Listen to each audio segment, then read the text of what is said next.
really confused, and it was pretty funny. They got really like just freaking out and just being like, "What?" I told everyone I was officiating a wedding today, Nice. You are. and some people thought I was legitimately Oh, officiating of a wedding, course and I they'd was like, believe are. you. Of course they'd believe you. That's You perfect. have your sorry, I speech do ready? have Those fools. I have my speech ready. I have been working on it, you That's guys. I am awesome. I love it. stoked. I am very excited. I hope we get to it. Uh, Translation, welcome, I hope you stay one alive and long enough to use it. all, to our session of Curse of Strahd. My name is Liam McKinnon. I am your dungeon master for this evening. With us, as always, is our fabulous band of adventurers who are here in the lands of Barovia. We got Padon, Noah, Kylah, and then David, two down from me. It's probably some weird spot on this, but we're all here. I am very excited for today. Oh yeah, I'm also Kari. I don't know. I always keep anyway, but we're here.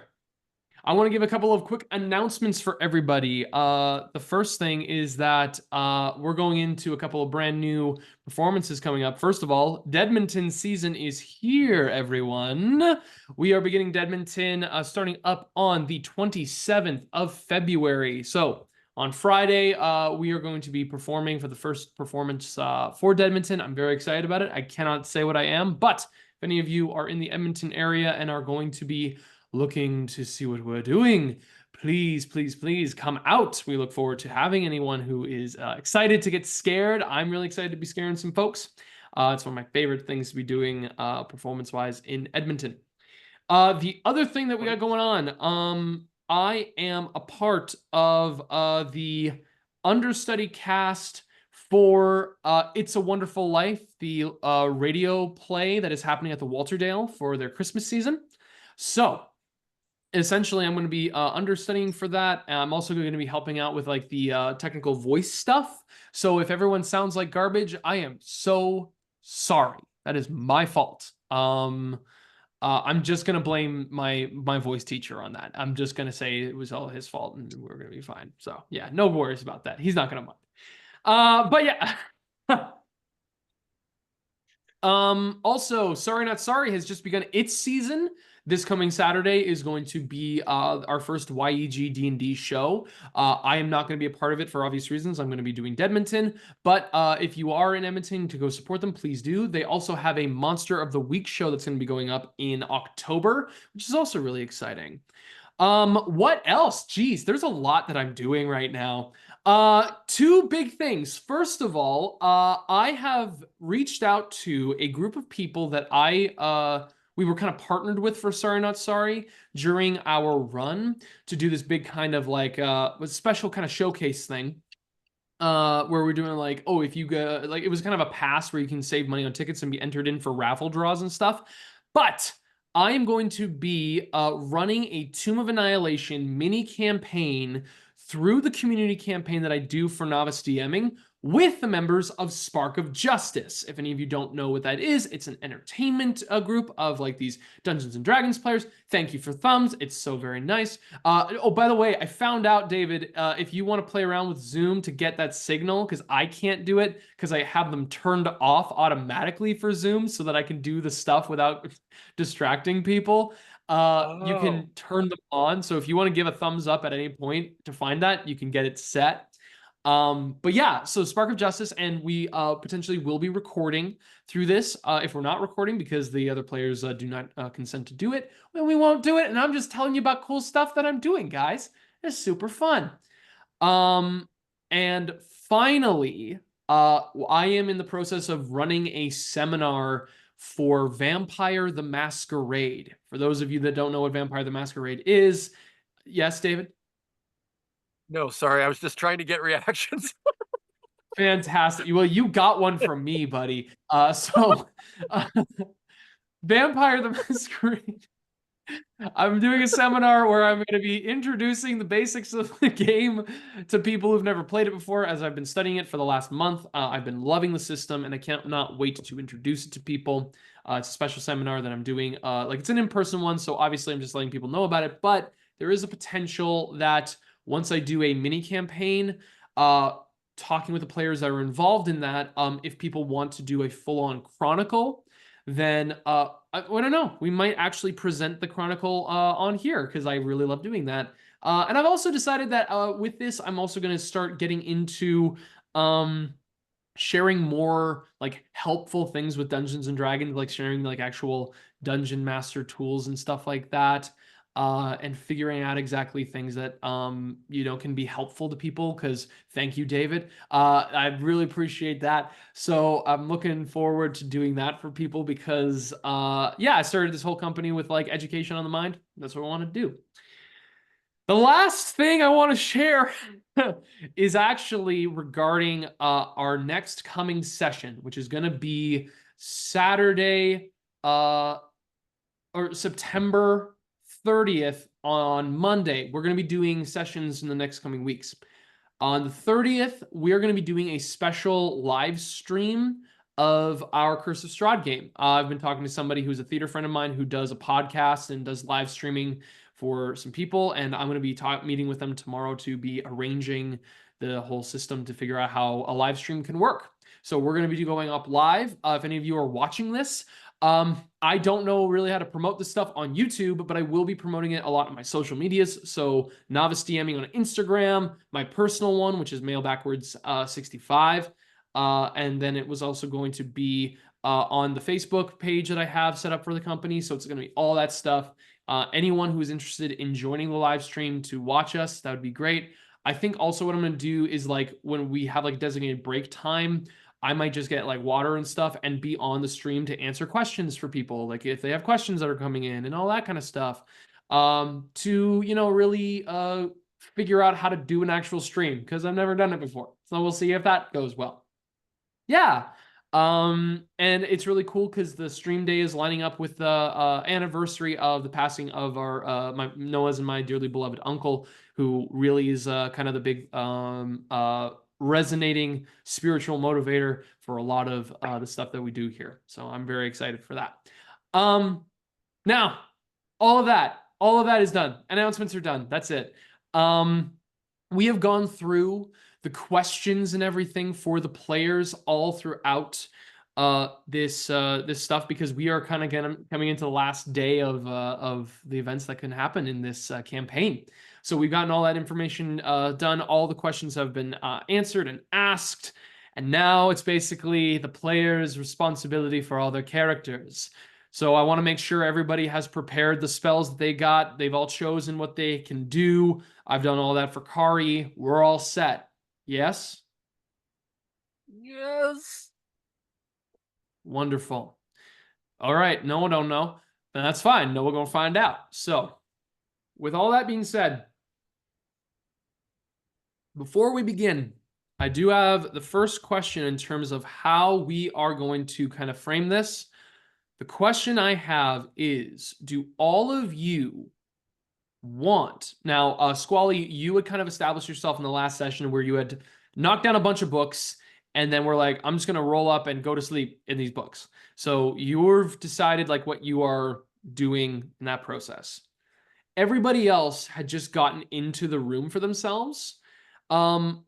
This is just a clarification question for me because we've been away from it for a while. Do you all remember if you all had like special clothes presented for yourself? Like, were there like clothes waiting for you in the room? I do not believe so. No. Great, thank you. I just wanted to make sure because I made some notes on myself and I got some things mixed up and I just want to confirm. Thank you very much. The actual question I want to ask for all of you. You did give me a mattress though, by the way. The robes and a mattress and parchment. Yes, because you requested I'm not just sleeping on books. Yeah, that's true. It was just like, yeah, perfect. I just want to make sure. Wasn't just books. Okay, my apologies. I'm going to make that, you know what? I'm going to grab my pencil. I want to make a note in my book for Squally. Squally has a mattress.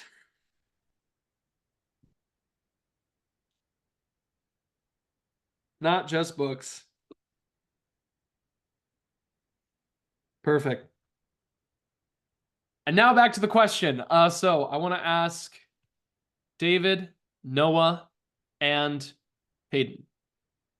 For you all going into the room before we begin, because this is going to decide where we start here, would you all like to begin on the morning of the wedding, or do you need the night before for anything else, like going into that room?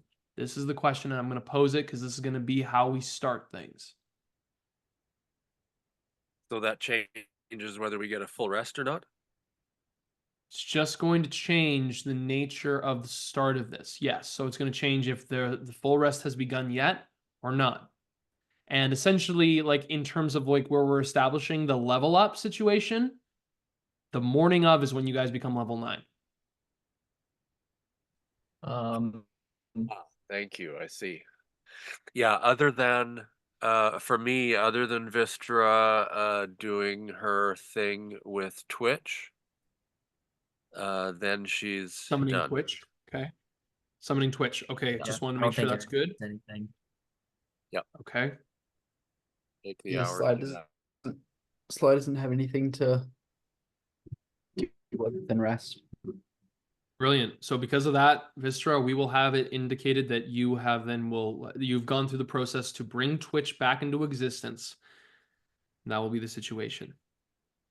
Alrighty. Well, with all that done and out of the way, let us dive into a grand wedding in the Curse of Strahd.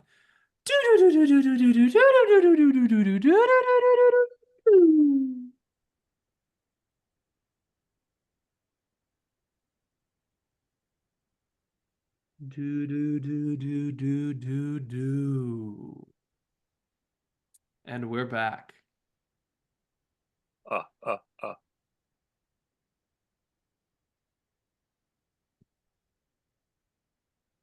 When we last left our party of adventurers, they were in the castle of Ravenloft.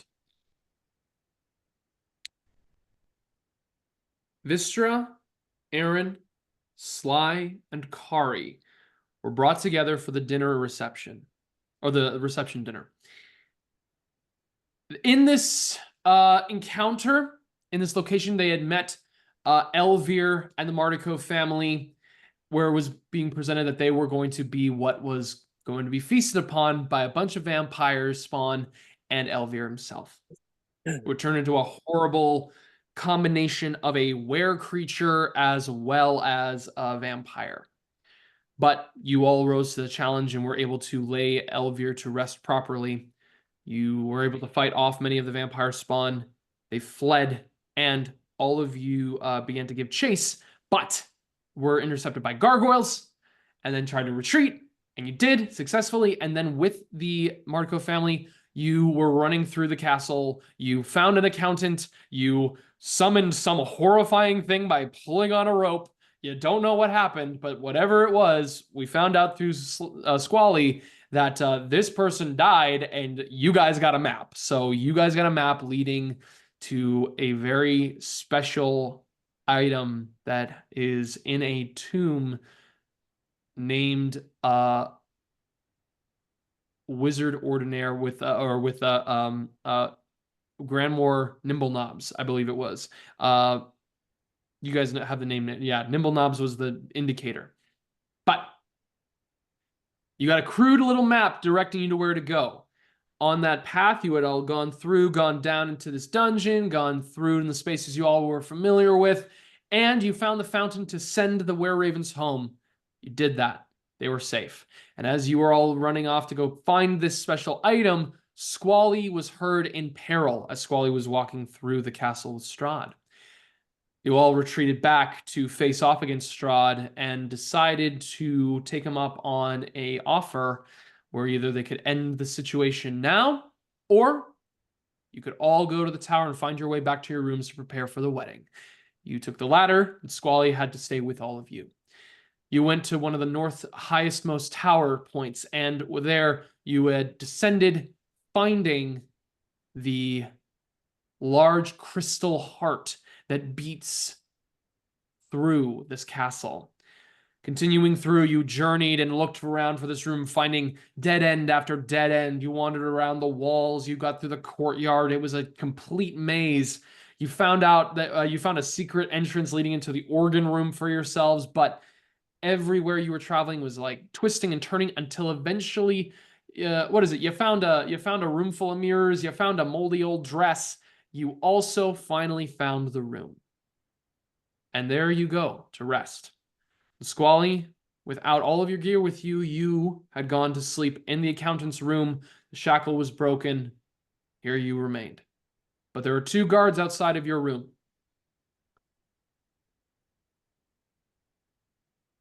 And with your mattress and the books around, you fell asleep.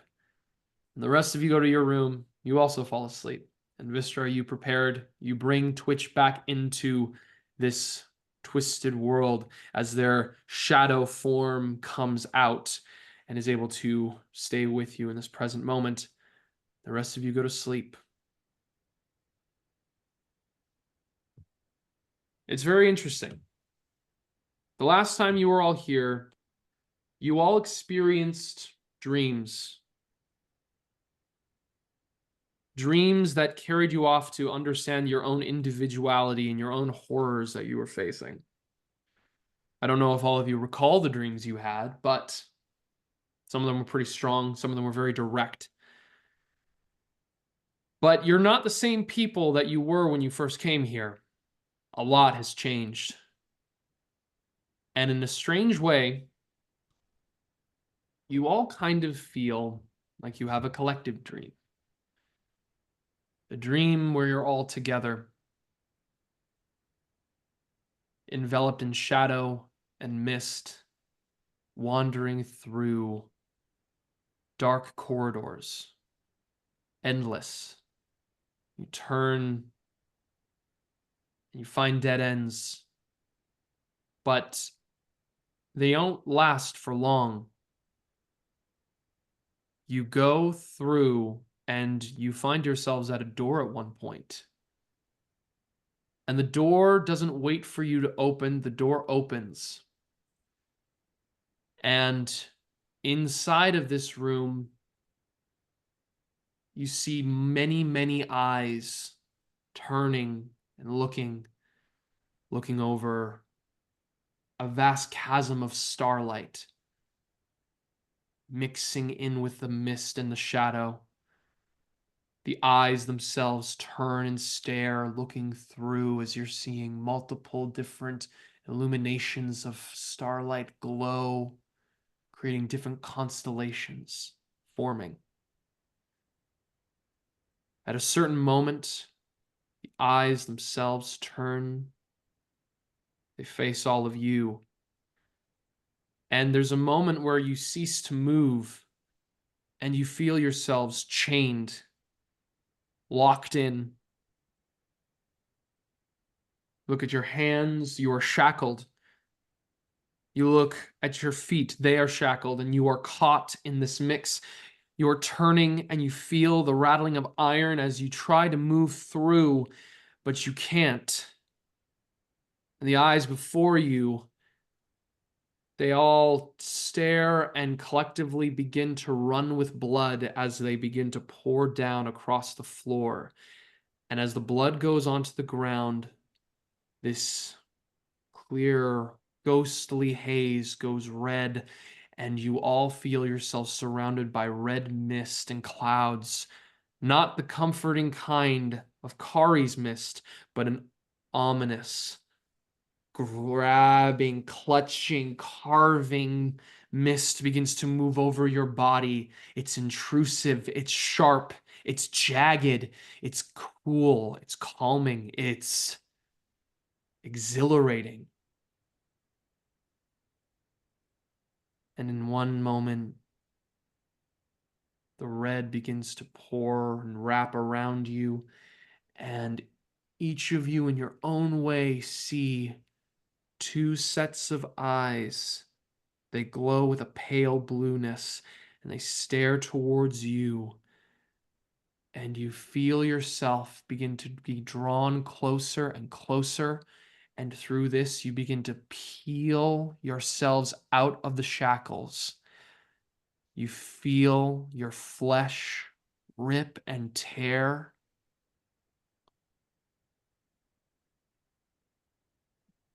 There's a moment where you know where this is going to lead you towards, and you know where you're going. It is hurtful. It is painful. You feel the searing of your skin and your flesh as it goes out into the open air, greatly exacerbated by the carving mist itself. But you are aware that the only way to set yourselves free is to go towards those eyes. And at some point today, you may meet those eyes. And as you all wake up, you come to in the space, in the room. I want to first focus on Wystera and Kari. Two of you in the adjacent room from the bed chambers, like the actual bed where Eren is, and Sly, where you are close by. Two of you wake up. Kari is awake before you, Wystera. She's had a little bit of time to kind of prep up, get herself cinched up. She has already donned her chainmail. She has her sword prepared. She has the Fire Emblem shield with her. The actual shield that her friend once wielded. She is suited up, preparing, going through all of her equipment. She looks at you and she says, Wystera, I need to ask you an honest question.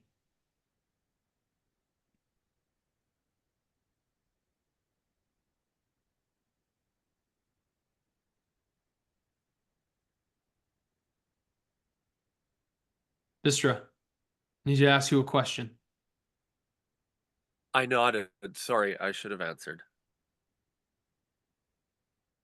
Do you Yes. have any like precious gems? Do you have like diamonds or like gemstones or anything like that?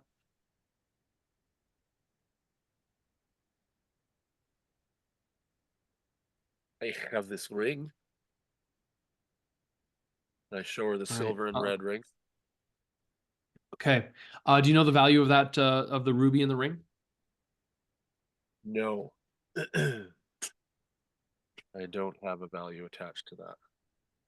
You grabbed that in where was it? It was a gift, right? You got that in Valky. Where was it exactly?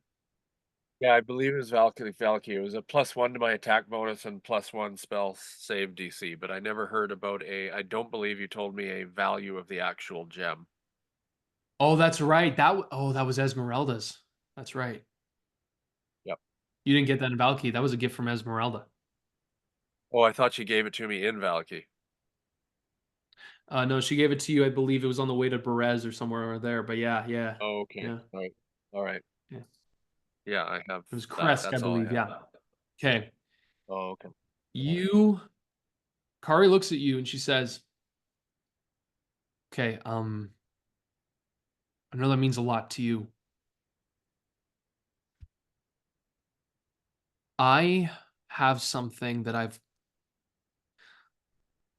last night I felt something wash over me and I tapped into something that I think might be able to save us. I'm listening. Or one of us. If I am able to have a gemstone that is significant in terms of value, I would be able to potentially bring one of us back in case we die. Really? Maybe, I don't know. Like, look, I know it's very risky. Whatever happened with the abbot, I am so terrified. But last night, something broke through the mist for me, and I felt like I had an opportunity, and I grabbed onto it, and like it was like I saw something. It was like this like formless thing, and I saw it was dead, and I reached out to it, and it just came alive. But I needed something to channel it, and I need a powerful stone. Wystera shows, would this do? And I take it off and I hand it to her. Hand it to Kari. Kari looks at the ring. I mean, I don't know the value of things necessarily. I don't know if this would do it. If it's strong enough, then maybe, but like I'd have to break the enchantment. I'd have to break the ring to be able to take the gemstone out. Wystera sighs and says, if you think there's a chance, go ahead.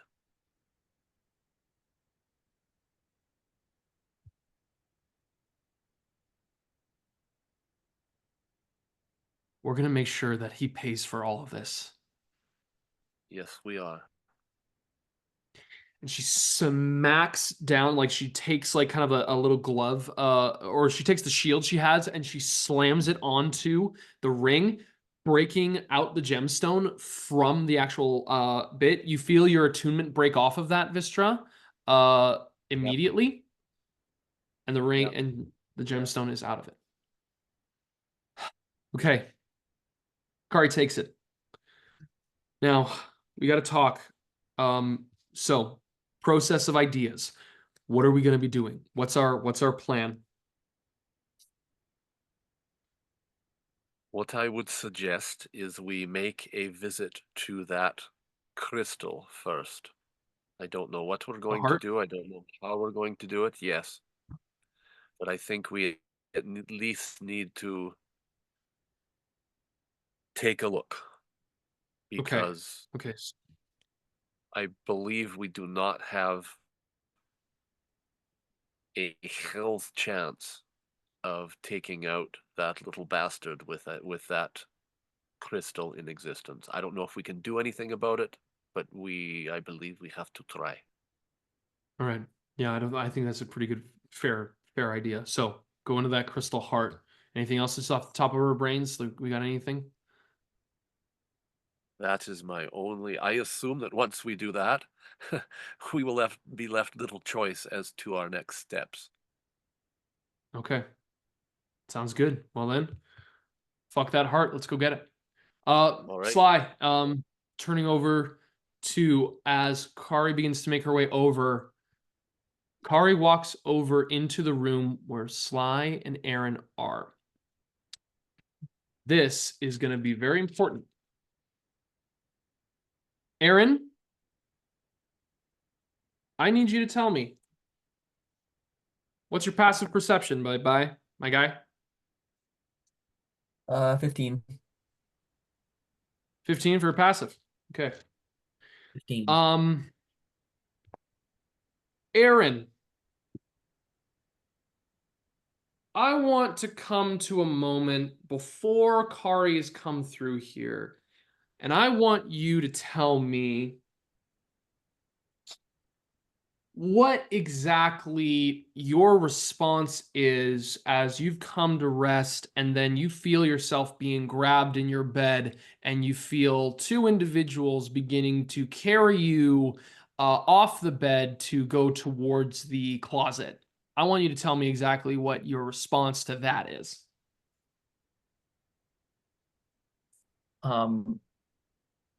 We'll panic first of all and looking and trying to see who's carrying me. Got it. You immediately freak out, and as you do, jostling, you see two like kind of like gross green skin warded individuals pulling onto you with these like heavy kind of purplish like cloaks that are cinched with like packets and bags. You even hear them beforehand, like as you're kind of coming to, they're like, the blood didn't work before. We need to get this one in closer. We need to have it more potent. And as you feel yourself beginning to move, you feel a similar discomfort that is on the back of your neck, as you can feel like a little bit of dripping like blood coming from behind there. As the person, there's like one over in your arms grabbing you, is like, "Don't talk, you're going to wake it up. No, no, no, come now." And they begin to try to take you away. That's what you hear. Is anyone else in this room with me? Sly is asleep in the other side of the room at this point. Yeah. Okay, I'll just start yelling, Sly! Perfect. As you are basically at this point yelling that, the situation of Kari walking in hears that yell. Sly, you hear that yell as well, and I need everyone to roll initiative right at the top of the morning. Hey, it's top Top of the morning. Yeah. Yippee! The little green creatures are here.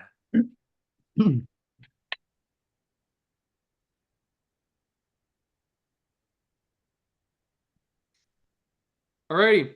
Everybody except Squally, I should say, because Squally, you are not in the space right now at this moment. Yes. Let's go. I figured. 25 to 20. Good job, everybody. Oh, that's bad for you guys. 19 to 15. Yeah. What you got? I got 18. I got 18 as well. Okay, who's got the higher Nice. dex? I think it's Eren. Yeah, mine's +4. Yep, that's him. 18. All right, so Aaron's got it. Unless you guys want to roll off for it. Yeah, you can. Sure. I'll go first. That's fine. Yeah. Got it. 14 to 10. Mr. 14. Got it. Nice. And what's Twitch got? That is a 13. All right. Good job, Twitch. Kari got a 4. Perfect. So the first individuals that get to go are the witches.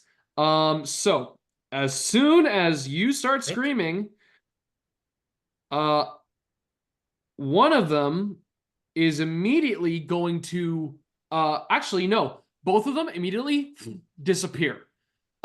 They were there at one point and now they're not. And Eren, you are still being held up at this moment, but you don't see where the individuals are.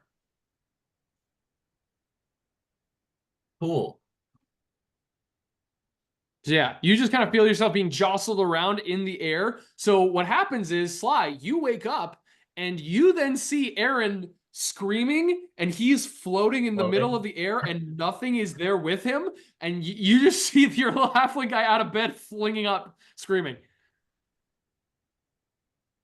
Okay, so I was gonna be like, and like leap at Aaron to kind of like hold him down because he thinks he's like got too light because he's so small. Got it. Make an athletics check.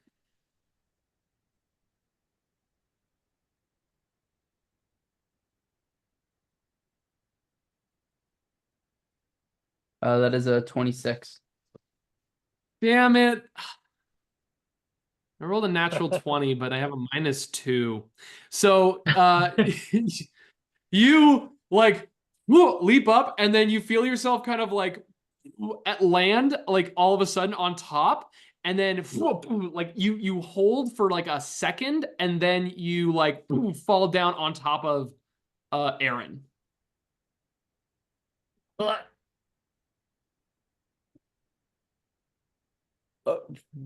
They're holding me. They're invisible. Who's they? I don't know who they is. Are they still holding you? Nope, I think he took care of that. Oh, okay. But they're probably still in the room. Sly's gonna draw his blood spear. You got it. You draw your blood spear. Can you get off me? Oh yeah, sure, yeah. Ugh. And so I was gonna kind of like swing it in the area where he was. Sure, go ahead and make an attack with disadvantage. Row. But if you reckless, it's even. Just recklessly swing. If you reckless, If I'm reckless with it, that will be a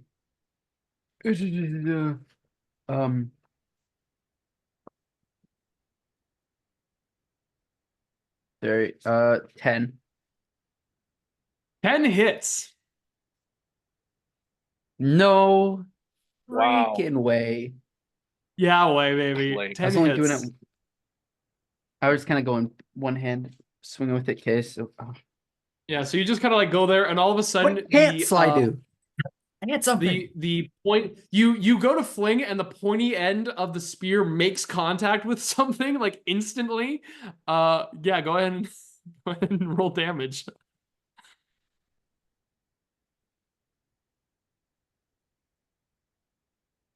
For see 7. 7 points. Yes. Nice. You stab something and you kind of like pull it out, and then blood sprays you in the eye all of a sudden as you just feel like you just see this like blackish, like kind of brown, reddish blood spray you in the face. You got another attack, I think. Yeah, I got extra attack. I'm gonna attack again, but use 2 hands this time. Like just dual, like 2 hands on my spear. Sure. Oh, I should quickly roll to see. Oh, yeah, That I maintain is concentration.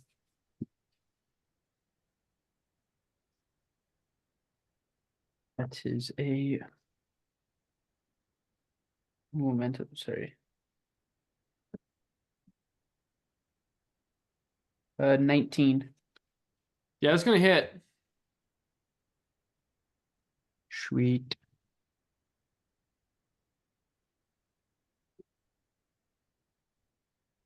Ah, 8 points. 8 points. Okay. Pretty good. Okay, and with that, you then stab a second time, and immediately you see this hunched over, like green warded faced creature like appear right before you at the end of your spear, and pull it right out. They are not looking great. Eren, it's your turn. Yeah. Well, I'll get up and I'll swing in the other direction, I guess, because I know that there was 2 holding me. Sounds good. Sounds good. I'm assuming that's with disadvantage because they're invisible. Unless you go Weckwis. Wegwis!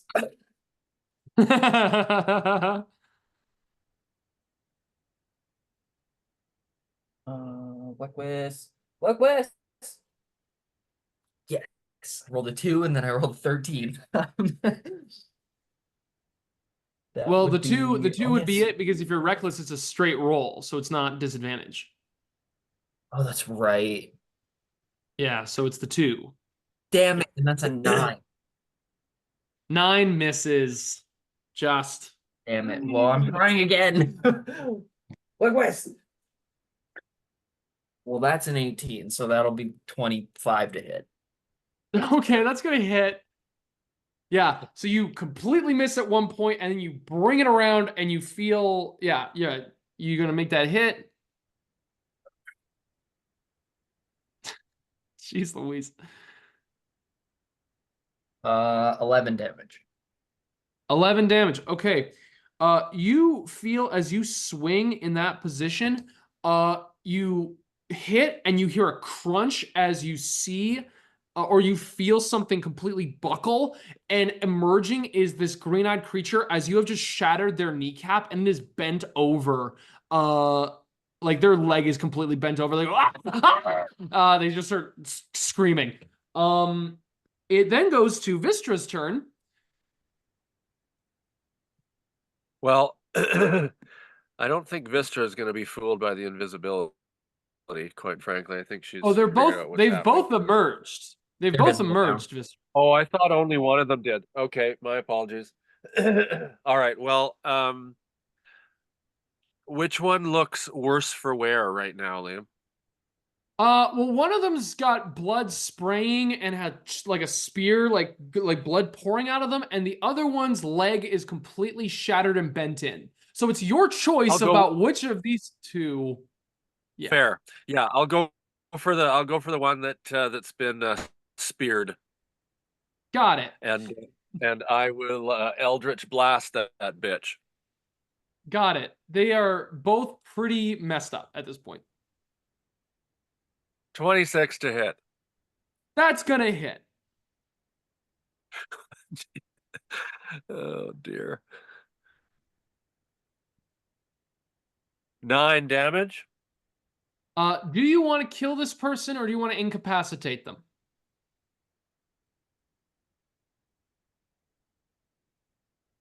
That's interesting. Probably want to question why they tried to steal me. Okay, I hear this. Incapacitate. Got it. You use your like purple energy blast to smack them on the side of the cranium, and it bounces off the wall, and they collapse on the ground, and they are unconscious. Outstanding. Second one. You got it. Crit. Okay. Oh, he's Perfect. dead. Like to save that Go- for later on. Go ahead and roll damage on this one.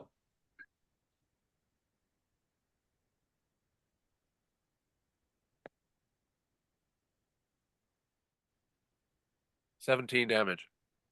17. Okay. So here's the thing, David. It is totally fine for me to ask you the question, the same thing. What do you want in this moment? What do you want to have happen here? Like just like what do you hope, between the idea of incapacitating and killing somebody? I just want to know that. Yeah, no, Vistra listened to I mean, she knows who was attacked and she's listening to him. So she's, despite the heaviness of this, she is hoping to incapacitate this one as well and interrogate the crap out of them. Excellent. Padon, you are familiar in the eras of Zoomyar that there are some things that you just don't get to have when you are a powerful creature facing something that is not ready for the power that you wield. And sometimes you go over the maximum hit points that a creature has in a single shot, and then what you are hoping for doesn't get to happen. So what happened the first one, Force Blast hits him on the head, smacks him, and they go there. This one creature's leg has bent in, and so they're screaming like, and then you fire the second Eldritch Blast, and what happens is, as they're screaming, the top portion of their skull is made contact with the blast, and it slides off like a puzzle, like a slide puzzle. So the fact that their base of their jaw is still hanging like right onto their body, and the top part of their skull slides backwards, their eyes like pop out of their face, and it just slides back and then hits the back of this like this room is beautiful. It's well ordered, like the actual drapery and everything is nice in here, and the cranium, the brain of this creature sprays and makes contact and explodes on the wall in a mess of brown, dark red blood. So that happens, and it's Twitch's turn. It's okay, Wanda's still alive. Twitch, I, I really think that Twitch just turns to me and says, "Is there anything you need me to do?" Twitch is like, is I there anything you need me to do? Just in a monotone. Wait. Exactly. Yeah. No, I think we're good, but stay ready in case some others appear. Twitch becomes enveloped in shadow and turns invisible with you at this moment. Kari goes, okay, I don't know if I could use the gem on that thing. I don't know if we want to. I'm not. Yeah. Okay. Kari's gonna go over to the other unconscious creature that is bleeding. And the creature is at 0 hit points at this moment, but is able to be woken up at this point. Kari, what Kari does is take her fingers, brings like red mist to go through their like nostrils, and they just jolt up in like a scream of terror. And they kind of like move back. Get like really close to its face. Why did you try to steal me?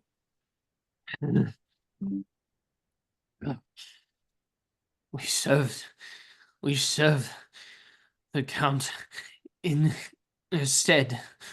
We've made a pact, and we wished to forge your blood to create a potent concoction. We tried before, and it failed. My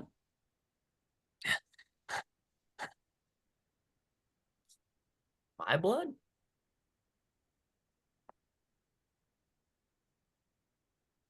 Yes, yours. Why my blood? Because we could hear in your heart the thunderous rage, the tormented scream in agony, and we wished to synthesize, to extract, and bring this into a form where we could feel the same raw rage and bring out the great fury that we could serve our master.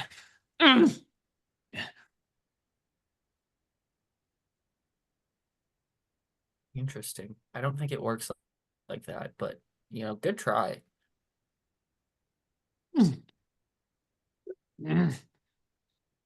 Does it feel worth it now? I look at his friend whose face has exploded on the floor.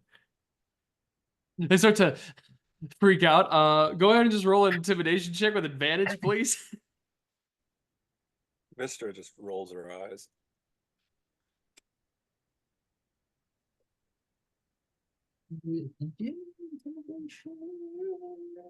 $16. 16. They start to hyperventilate at this moment. I may be just a mere corroded, fading mortal, but anything is worth it if it is in the service of my master. That's really sad. Don't you have any thoughts of your own? Any dreams or aspirations that don't have to do with your master?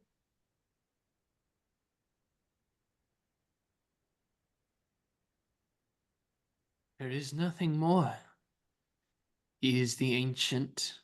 He is the land. There is nothing beyond this world for any of us. The sun will never rise again. And so we must embrace the shadow. Okay, that's enough. I'm just gonna grab him and I'm gonna throw him out the door. Great. Yeah, sure. You're gonna throw them right out where like there's the closet, there's the open door that Kari come through, Like there's out the the windows. door into the hallway and say, "Go back to your master and tell him how Do we you have a did." window? There's a window. There's windows. Yeah. Wystera looks at Kari and just does the sign. Like we can't window. we cannot leave this alive. No, I looks like want him to Eren's go kind tell of- his master how he did. Yeah, Eren just walking around with this person as they're just kind of like bleeding still on the chest. Eren, okay, look, I don't feel good about this, Eren. But I don't. Oh, I are we disposing? Yes. I Oh, don't. Well, hang on. I don't know if that's great. Like, how did they even get in here? Like, is there any kind of thing with that? If you want to throw them, like, I don't know. Like, Like, honestly, they you know what? You know what? in here, 'cause Fuck, you know what? Fuck Strahd. Yeah. Like, straight up. I think, yeah, send a message. Let him go through. Vystra points out the window. So window or hallway? Window. I'm moving I it think back the and forth. hallway. Kari's like, I think the hallway. Sly, what do you think? I'm just holding him by like the hair, just Sly's back like and this forth. whole time, So- just standing, like eyes wide open, kind of chanting to himself, window, window, window, window, window, window. And then when Eren? Kari's like, Sly, what do you think? He's like, oh, throw him out the window. It's like when a cat goes hunting, the black of your eyes just like Yeah. starts dilating. You're just like, window. Well, I look at him and I go, all right, so we're split 2-2. Do you want to go out the window or do you want to go back to your master and tell I him you failed? don't want to go out the window. I don't want to go out the window. I don't want to go out the window. I want to Do you serve my want to go master, back but I don't want to go out the to your window. master and tell him that you failed? I will find my master. I will beg for forgiveness. I will serve the ancient one, but I will don't throw me out the window. Okay, stop crying. I'll throw him out of the hallway.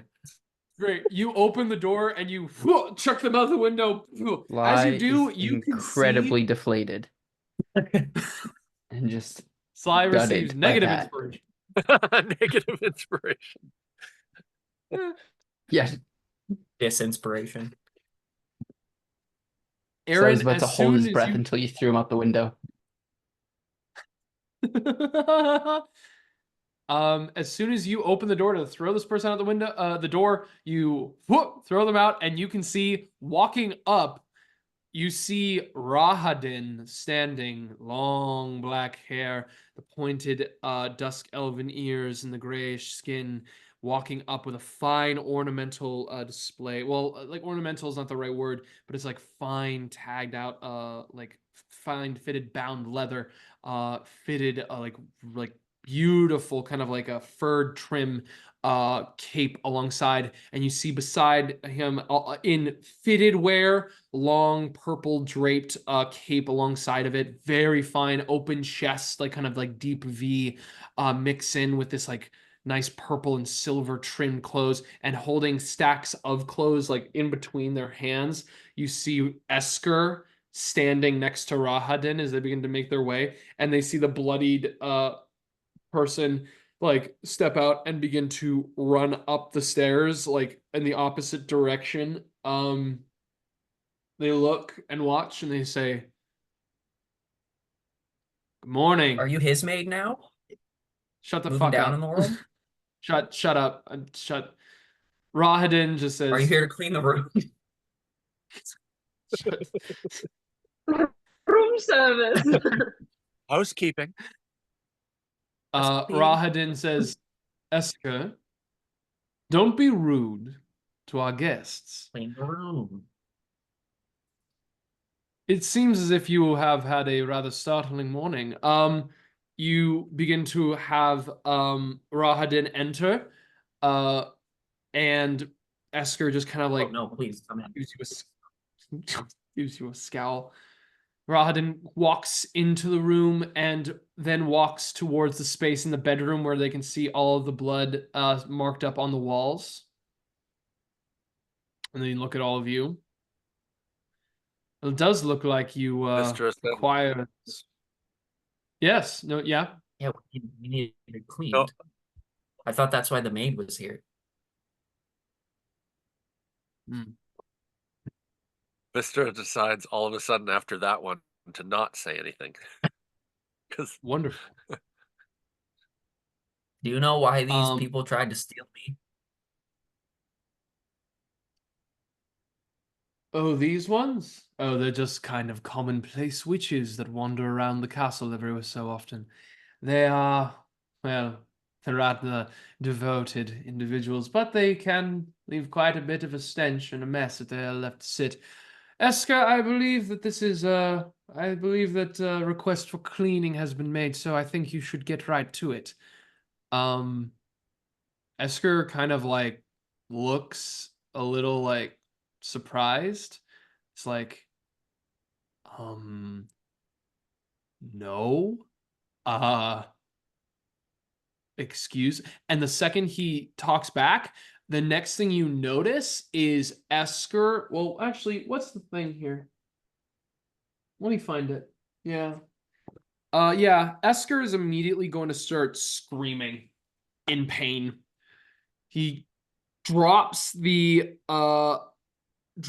clothes before him, and you just hear him go and Rahadin is just staring at him, and you guys can hear like soft emanating whispers being focused right onto Esker, and Rahadin just gets down to look at him. He doesn't even like get on his knee. He just looks down at him and just says, Esker, our guests requested you to please clean the room, and I think you should do as they have requested. He's there, bitch. And Megan. Esker like gets like sits up a bit, looks up with like blood in his eyes and like a streak of blood coming out of his ears, and he kind of like moves and crawls a little bit in like wincing, and he makes his way over to the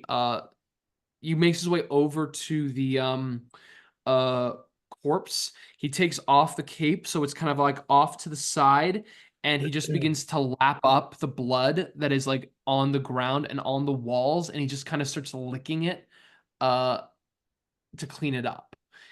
And Rahadin says, good boy. We're going to have a very long day. You might not eat anything for quite some time. Now, all of you. And then Rahadin carefully grabs all the clothes and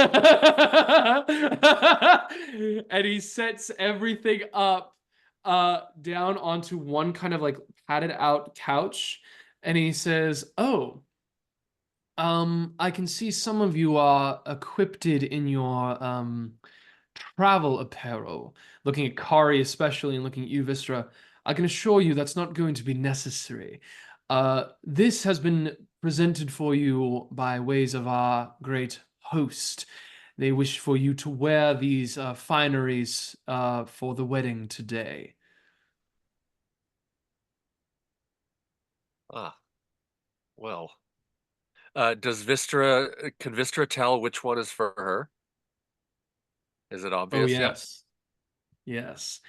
You can Does- see that the 4 set outfits. Yes. Wystera, there is one that's kind of a deep blue and kind of like light, like it's more blue and like kind of like darker gray, but there's like faint accents of purple to go along with it, with kind of like sharper points of like color Yeah, to it. Wystera just shivers a little bit and go, "Ooh, yes, thank you," and moves forward to take it.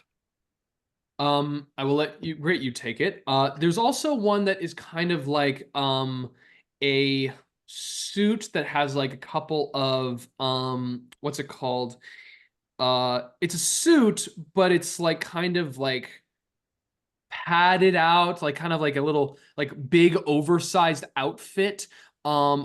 Like kind of like made of like it's like a black suit, but it's got kind of like that weird like tweedy like look and a feel towards it, like kind of like wool suit, but like a little bit of rough kind of thing. And on it is this like kind of matching large and bulky kind of like gray shirt to go along with it, and these kind of like big open-toed shoes that are kind of like indicated for you, Sly. Kari has this kind of like red and brown apparel trimmed tailored out, well, not tailored, but like outfit that is set that has this kind of like mix of like this belt that is set aside for it, kind of like almost like swashbuckler-esque. And then there is this white, brown, and faintly what is the best color I can say? It's a white, brown, like kind of assorted thing with like a deep plunge to it. Also kind of like a little light poofy shirt, I can best say. Like it's like kind of like that big, like kind of puffed up center and the sleeves. And it's like for a child, basically, like a small child. I'm picturing Ron Weasley's nice dress for the ball. Is it like, will my chest hair be like poking out of it? Like, Your scar in the center of your chest could be featured. Yeah, the top of it. And Yeah, the it's basically scar. there. Yeah. If you all wish to put them on, that's the only deep. person that doesn't take it right now for sure is Kari. Kari does not make the advance towards it. But yeah, anybody else want to grab their outfit or no? I mean, I guess I'll grab the outfit. Sly's going to inspect the quality of the workmanship on it. Absolutely. Sly, feel free to please give me your what is it? It's an intelligence-based check with your proficiency bonus on this. Please do that. Yeah, while I'm looking at this, I'm just gonna lean to Sly and say, you could have made so much better outfits than this. Oh, please. Mister is already changing. That's a 15. Sly, this is a suit that has been found. It's like thrift rack kind of stuff. Like this is the kind of thing where it's like, hey, we think we can find something here, and it's not comfortable. It's an itchy suit for an oversized man who doesn't like wear a lot. And the thing is, it's like it's oversized in the wrong ways for you because like you're pretty muscular in terms of the chest. So the chest part is tight, but the stomach part is like oversized. So it's like it's like a box kind of shape. Oh, yeah, Sly just kind of bundles it up and throws it out the window. The shoes are not bad, but yeah, you just take the outfit, throw it, The shoes. and Raha then just goes, "Oh, all right. Well, what an interesting decision." All right, I'm assuming you could probably dupe me with that. You think you can dupe me with this shoddy craftsmanship, this piece together, not even taking into consideration any of my dimensions or measurements. This is amateur hour. I expect so much better from this great wedding we're supposed to attend, and that's what you intend to put me in. I can't. I'm literally throwing up right now. I'm throwing up. I'm literally throwing up right now. Sly is in fact not throwing up right now, but he's just saying that because he doesn't know what literally means. Rahadin looks at you and says, I mean, would you like to have a personalized, tailored outfit? You think you can make something better for yourself that you would like to present yourself? Because I will just I don't know. Would anyone? Well then, I missed the last part of that sentence. Well, fine. If you would like to, I'm just so. All right. Well, would you like to then walk with me and then we will present you? The Vistani are here and they have, I'm sure, something they would be able to put together and bring and make for you if you would like.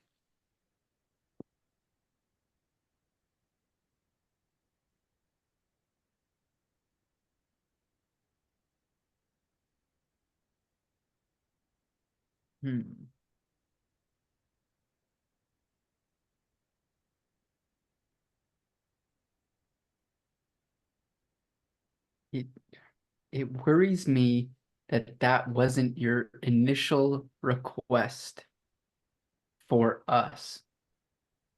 It worries me that you didn't think to offer that to us in the first place. Well, if it's that's why completely I'm honest, just if I can be completely honest, I'm not mad. didn't- I'm just disappointed in the well, if I can type say of something, hospitality we are receiving. If I may say, I wasn't aware that the scarred up bestial mongrel in front of me was also some kind of a fashion diva. So, Well, that is your own prejudices that you have to look inside of yourself to understand. well, I will take the time to search. In the meantime, however, I I cannot wish you the present. best of luck. Well, I cannot allow you to be presented in the wedding party with this. So if you would like to instead wear something more accommodating or go into something more fashionable, I'm sure the Vistani would be able to have a couple of pieces they could show for you. Are there any kind of drapes in here that Drapes. You wish to use the DM? drapes. I'm asking. Looking Well, I was over asking at for drapes. Esker, who's like licking blood off of some of the drapes right now. At that moment. Yeah, there are drapes. There's curtains here. There's bed sheets. There's What do even the the bed what do the has like drapes look like? Okay. Oh, we're getting the color scheme. Okay. We got kind of like this like lightish maroon well, not a maroon. It's not you're not looking at scarlet red. You're looking at kind of this like ooh, like a tan, like a sun-dried tomato red. I'd say sun-dried red. Okay. There's silk. It's like silk and satin in terms of the sheets. The colors is also there's like some purple that is like on the outside wall. So the one room is kind of more reddish, the other one is more purple, and some like kind of a deeper colored purple that you can work with something like that. There's also pillows that are set around, so you have some pillow cushions. Cat. There's yeah, there's quite a bit that you can have featured there. Yeah. Okay. Okay. There's also, I will say, the closet that was there before. That is in there. There could be some stuff also you could work with that in there too. What are the guidelines? Sly starts addressing Rahadin. What are the guidelines that I need to be wearing? What is the dress code? So long as you cover up your hideously gashing scars, I don't care what you wear. Well, that's pretty rude. You look into his eyes and you begin to feel the whispers slowly begin to creep around you, Eren. I don't say anything else, but I don't break eye contact. Rahadin does. Would you like to take some time to prepare an outfit for yourself? I think I would. Yes. Well, very And Sly good. just The turns wedding ar- is not for Sly some just turns time. around. Sly has fully stopped listening to him. Well, wonderful. We will bring, I guess, some material if you need it. Sly starts but grabbing. sure. Sly starts grabbing like the deep purple colors. He grabs like a swath of the. He pulls out his dagger and cuts like a swath of the curtain off. Esker, have you finished? You seem to have done a good job there. Why don't you come with me now and we can retrieve some sewing material for this individual so we can rush up a dress or I some believe I outfit. have my own.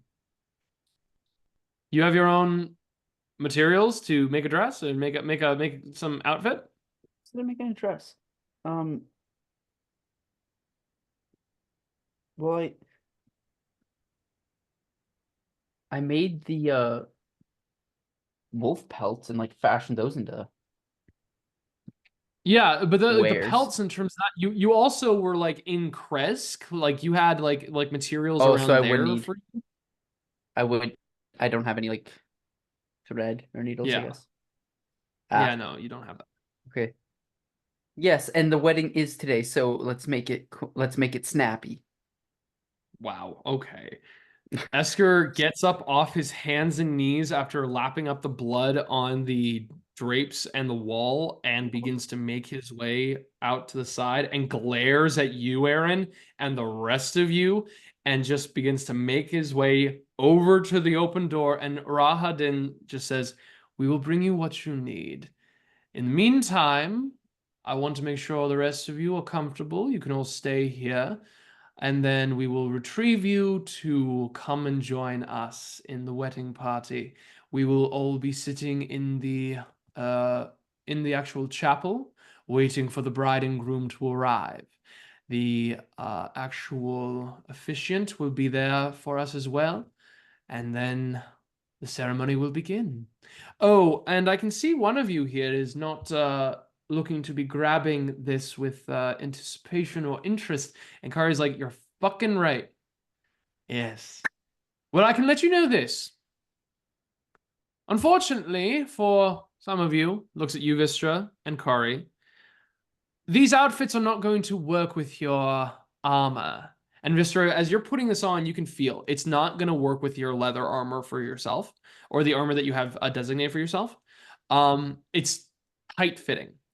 So, because of this, you're going to have to unfortunately leave your wares here.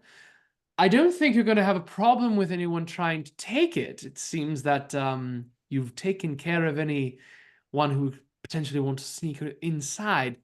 But I do want you all to know that if you do not wear what has been presented to you here and leave these other how do I say? If you do not leave your armor sets here, then I will be escorting you myself into the chapel.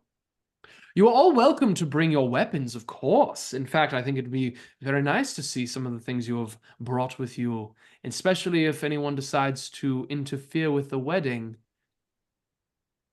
I think we might need your assistance. Anyway, just something to think about. We'll be back in a moment. Rahadin will leave, unless anybody says anything. Nope. All right. Rahadin leaves. Esker leaves with him.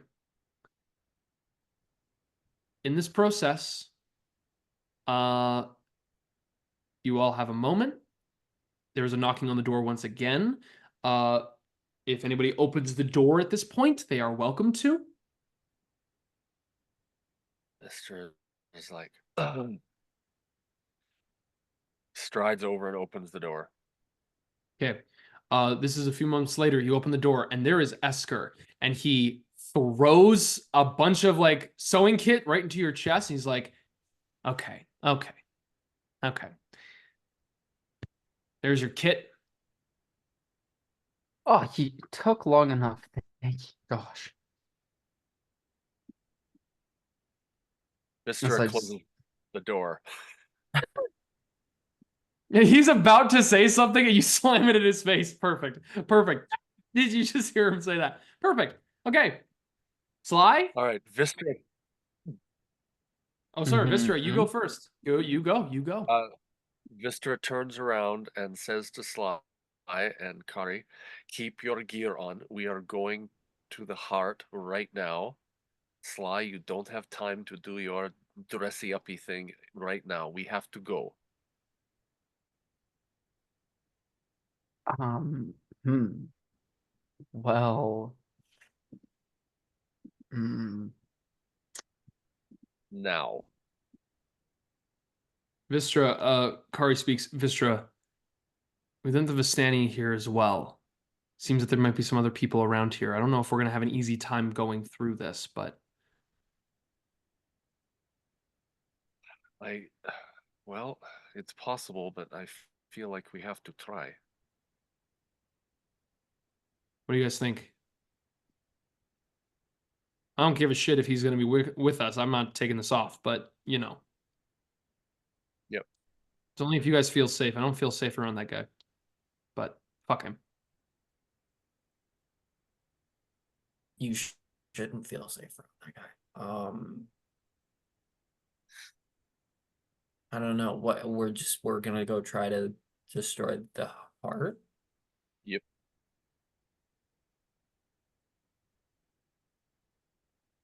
Do we have any plan on how to do that? I feel like it's not as easy as just smack, destroy. We'll figure something out when we get there.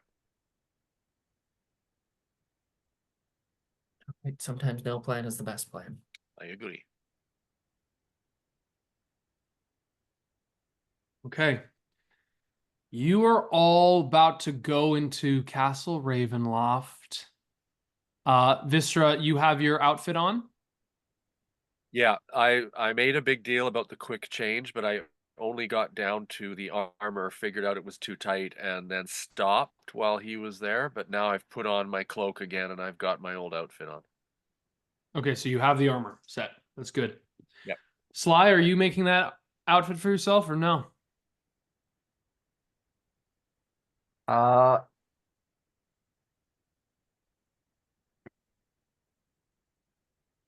I feel like how long was Esker gone for? Like how long did it take him to bring me the Esker was sewing gone needles for maybe and like, stuff? he was gone for about like 20 minutes. Oh, that would have given Slime more than enough time to cut out the patterns and stuff he needs. So he just needs to sew it together. Here's the trick though. If you're going to be doing that, it's going to take a few hours. Which would take basically Take a few all of your time. hours. Yeah. Oh yeah. I'm sorry. You never been in sewing class? I have. Mm. Sorry, man. You weren't a proficient half work to backs. I wasn't. I made a baseball bat look like a horse leg, a wounded horse leg, and that's what's happening. So that's the experience you got here. But regardless, I'm it's going to take saying. hours to make yourself an outfit. Hell, it could take days This- to make yourself an outfit, but Liam's nice. This.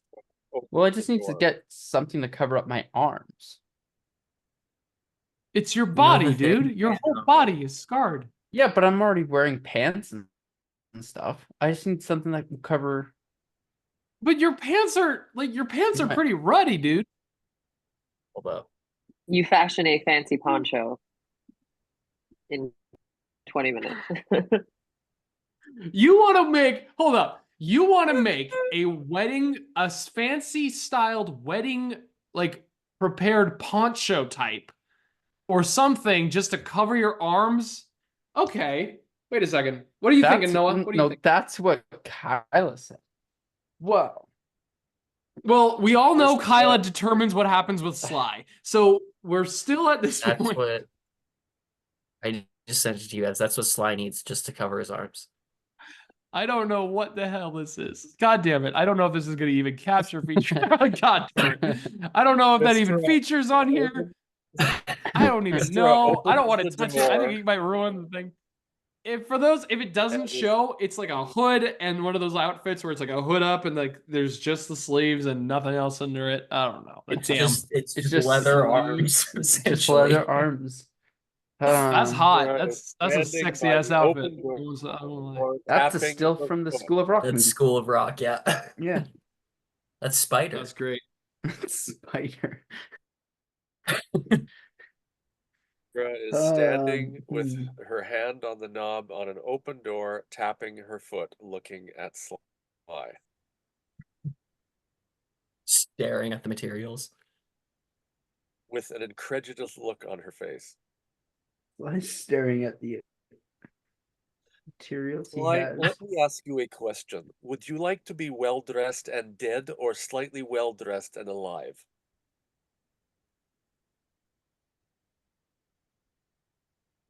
In some circles, you might as well be dead if you're not well dressed. Sly? Okay, fine.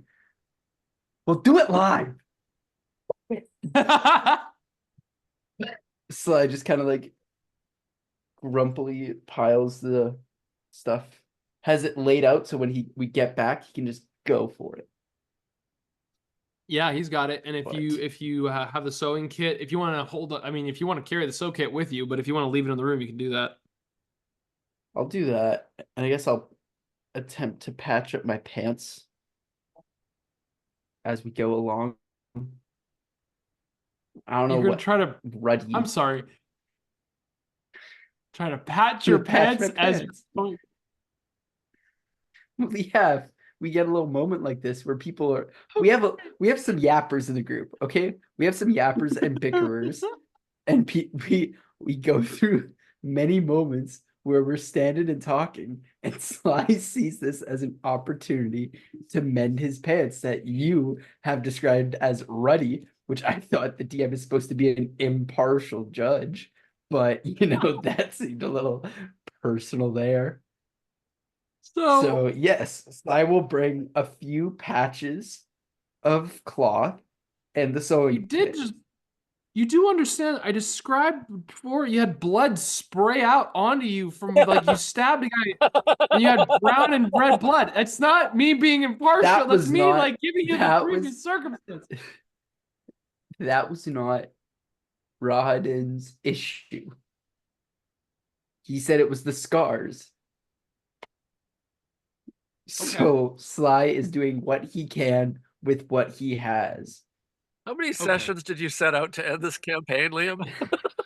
I don't know. So I just asked if Sly is gonna stay in the I'm room, just- and now he's like, I want to patch my pants while I move, which is okay. No, not Okay. while I move. When we get breaks.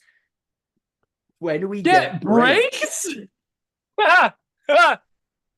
Got it. Perfect. When you get breaks, amazing. Perfect. Always be prepared. All right. God. Perfect. So, Let's do that. So you are all leaving the room now, correct? Yes. I'll I'll put put the it's so outfit hard on, to. but like, if it's for a child, I'm assuming it's far too tight for Eren. Surprisingly, Aaron's- it's a little oversized little thick. for you. This is a It's bigger. a little This was a bigger oversized. child. I need like a belt. Yeah, it's a little. This- It's a bigger child than you. Yeah, was a bigger kid. This is like a 4 foot, like That's okay. 4 The foot oversized 4 look is kid. in style. That's a Maybe very not 4 This foot kid 4 played the foot. tuba. Cam.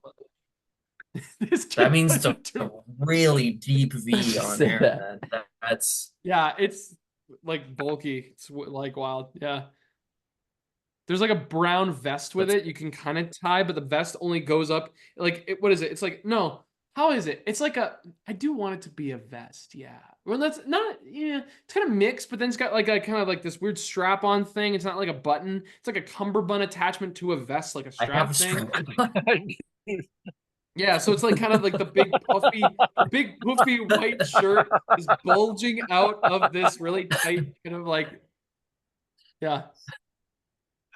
Tell you what, Strahd. Why did Strahd give me this? God.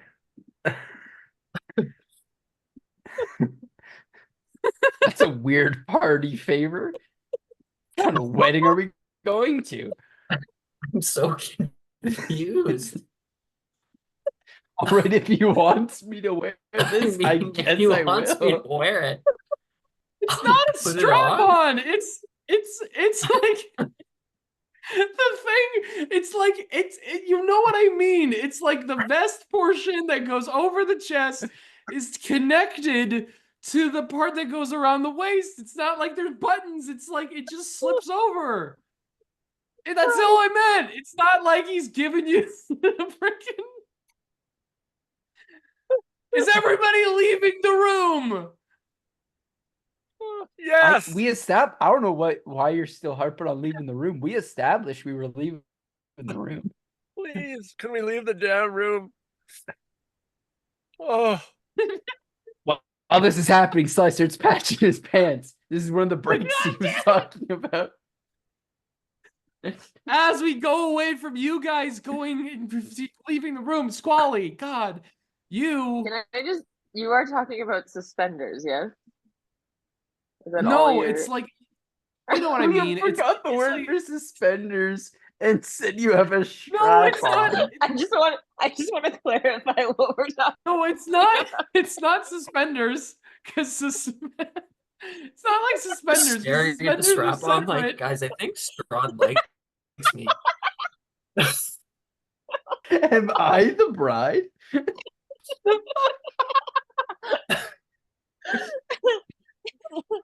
Okay, sorry. I just wanted to check. What kind of rings are we using for this wedding? Damn. Oh. That was Six one of rings? my questions. Oh my I've never been to a wedding. Is this normal?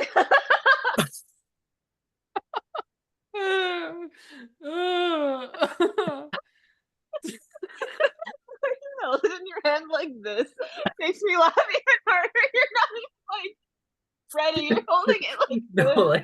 like this. Cradling it. Wow. The fact With that your it fits tiny in both halfling hands hand. too. Like Oh, Aaron's like 2'10". This is But small. he is a halfling, so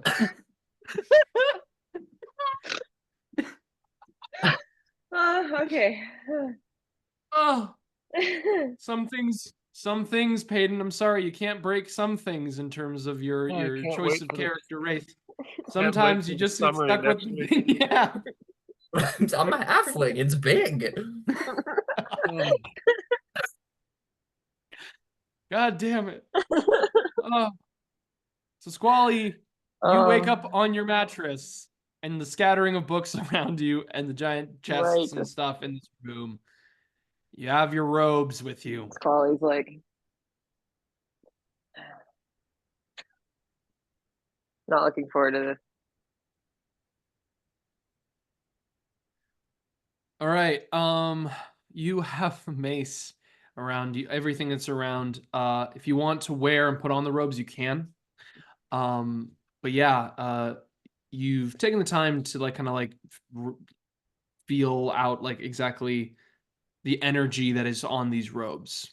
The robes are a like kind of a grayish white tone, with a trim of blue and black. It's kind of like off along the sides, creating this long shape.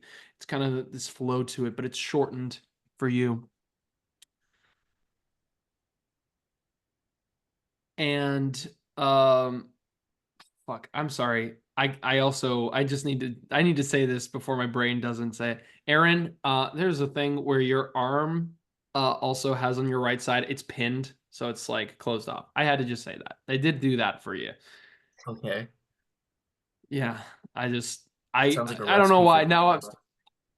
I am hyper fixated on the clothing of this session now, and I need to make sure people know the accuracy of the clothes now. God damn it. So We got the accuracy. so Squally, your robes are set for you. And there is a knock on the front door of this room. Hey, Squally's not even gonna get up. Like he's literally just laying on all these books on his mattress and just like, come in. The door opens and you can see one of the standing vampire spawn. This is the Triton that's wearing fine outfit in front of you. And they say, "It's time. People have been arriving for a little while now. If you wish to mix and mingle, you are welcome to." Did I sleep in? The wedding, yes, the wedding is about to begin. If you want to come down, people are beginning to come through and enter in. Hang on, Liam. I had shit I wanted to do this morning. Squally would have woken up. Why is Squally sleeping in? No, it is the morning. People are arriving. That like the wedding. People are arriving now. People are arriving now for the wedding. So yeah, I have no time. My plan was to write my speech in the morning, and I also had some things I wanted to look for. I have some things I gotta Triton's do. I have looking at you questions like- I gotta ask Strahd. Unfortunately, the groom is not. Well, the groom is resting until the moment of the wedding. Okay, well, let me get changed and give me a minute. And I like shush him out the door. This I don't even have vampire the goes robe. back and you close the door. I'm not changing in front of him. Excuse me. Squally's timid of his body. Yeah, Squally's like kind of freaking out because he didn't realize what time it was. He thought the wedding was in the evening. Okay, either way. When I made a mess in the whole space here, did I see anything that could have resembled a small copper wire? A small cup of water? No. No. Copper wire. Copper wire. A small copper wire? Like a thin copper wire. Like anything in a book or that was like anything in the shelves that was like wrapped in copper wire. Oh, your investigation was so poor when you checked before? No. But What's I on wasn't the looking for anything specific. I wasn't looking for Yeah. anything, but when I woke up, I wanted to look for something. Okay, you can make an investigation check. It is a pretty high DC because of this, and it's a very specific item, copper wire. This is tricky in this room. Yeah. Anything. I feel like if it's an accountant, maybe there's like a tool that he used that might have a little wire, you know? Ah, yes. Accountants are well known 18. for the wire. An 18, Well, okay. there might be wire in this calculator. I don't know, something. What? I got an 18. No, what did you just say?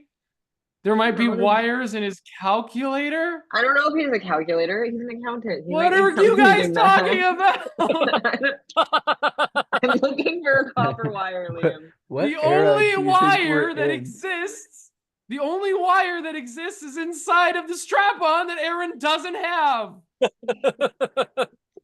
There's no wire even with a 18. Just because you get a good roll doesn't mean the item magically appears. That's what I'm hoping for. Okay, so there's no You- wire. You get up and you look around this room, Squally. You look around in this room full of books and ledgers and the chests that are here. You look around, Squally. You look in every single one of these books as you take your time, and you are positive that there is no copper wire. There's binding on the books. There's some metal stuff that's on top of the chest, but there is no copper wire. You do find is that one of the books you are checking for copper wire opens, and then there's a metal key inside of it. And you open it, and it falls out. Okay. I'm just gonna pocket that key. Pocketing the key? Okay. Do I have any idea of where I might find copper wire? Like, where would one normally find copper wire? Well, copper wire, in the days before electricity was invented and the days before all this, copper wiring, you would probably find it in like an alchemist shop. Like an actual shop for someone, maybe a room that contained using it as a catalyst for something. Because it wasn't like inside of homes or anything like that. But if someone was to be practicing magic in some capacity, you could potentially find something like that. And it could be used to like strike flame or to heat something, be like some kind of a conductor in terms of that. But someone who's an alchemist would probably have it. So some kind of alchemical room might have that. Cool. Okay. Squally's gonna yell to the door, just a minute. And he's gonna start putting on his robes. Now with the robes, is it a full getup? Like full Yeah, it's like large. there's pants, like on your there's- body, it covers up your hands, kind of thing. Yeah, there's a big flow to it. It's rather big, but it's set for your body. Yeah. Is there a hood? Is there a what? A hood? No, it's not. It's not a cloak. It's robes. So it just simply sits on your body. It's not like a Okay. cloak or a cowl or anything. No, One. just sets. And then okay, I'm going to is there any windows? Not in this room. No. There are And I two doors, can't- and then there's I just the can't- wooden chests that are here. Right. I can't summon my ice me feats without wind and rain, right? Or can I just summon Wind them?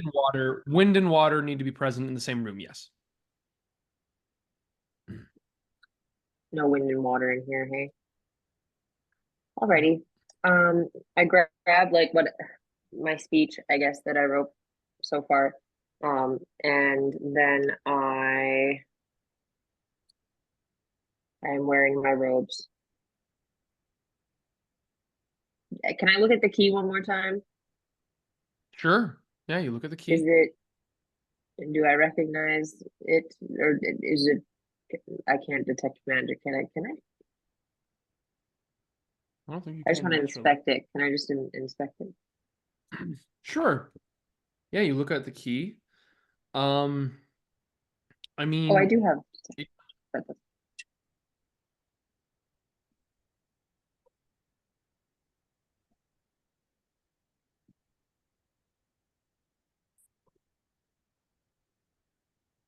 so is that all you do with that? Well, I wanna look at it. Do I inspect anything, see anything? Does it look weird? I mean, it's a heavy iron key. This is a pretty significant, like, weighted key. You look around and you do have, there's the 4 large chests that are in this room, that are featured. That's kind of like the main thing that you see, but yeah, at the moment, I mean, looking at it, you could think it could lead to something else, but right now, this is the one thing you got. Yeah, I want to try the chest, just kind of quietly though. I don't want to make him Okay. think I'm doing anything. You go over the first chest. You open up and you give a stealth check for me, or a sleight of hand. This is a sleight of hand check. Inside, you find 25 pieces of copper wire. That would be amazing. Sorry, you said sleight of hand? Yes. That would be a, oh my gosh, math, 14. 14. Okay. All right. You click in, put the key. It fits. You turn it. It turns, and you hear like a gear mechanism inside, and you begin to pull open the chest itself. Inside, you see hundreds of coins in front of you. Mm. They are all lifting up, like just right, like this chest itself, like it's like it stands up tall and it opens up like a door frame as opposed to like a open top, but you pull it open and there's like thousands of copper coins in here. Copper coins, but no copper wire. Son of a bitch, son of a bitch. No. There is I can't- 10,000 copper pieces inside of this chest. What? Wow. Wait, how much is that in terms everywhere. of gold? What is the Like math on that? 100 copper is 1 gold. So that means that this is about 1,000 gold pieces. Cool, cool, cool. Can I open the other chests too? You absolutely can. You go, same thing. You open it up. The second chest, there is another 10,000 copper pieces. Nice. Next chest. How many chests are there? There's 4. I open them all. The third chest opens up and you see glittering gold right before your eyes. Ooh. You see 1,000 gold pieces. Yeah, lots of coins. This is the most coins you've seen anywhere. And then you go to the fourth, and you open up the chest as you pull it, and there is a metal that is very unfamiliar to you, Squally. You Ooh. see platinum before your eyes. There is 500 platinum pieces in this chest. Holy shit. And as you say that, there's a moment where you feel yourself kind of like put your hand on the front of the chest, and then a little thing slides away from the door, and you feel there is something inside of this chest as well. What is it?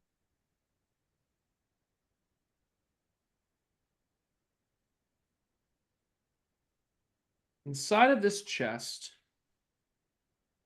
you find a book.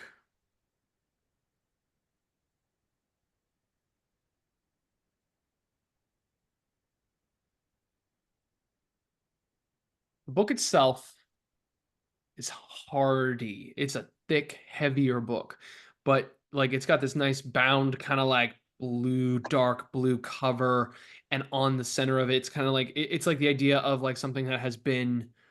It feels like the kind of spongy texture that you get with like some kind of like a stamp kind of thing, like something that was stamped in wax. You feel that kind of hardness, but like this kind of sponginess. And you look through, and inside you see a book of like dieting tips and recipes and how to take care of yourself and how to like recover from poison. And you start to flip through this book, just seeing this right in front of you.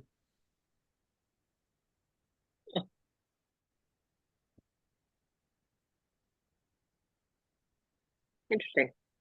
Okay. Do my robes have pockets? No. Where did I put the key when I pocketed the key? Is it in my pants? Am I still wearing my pants? You have you have your clothes on. You have your clothes underneath your robes, yeah. Cool. I don't have any armor though, right? No, no armor. I'm going to put the key back in my pants. I'm going to lock all the chests, except I'm going to keep the book out.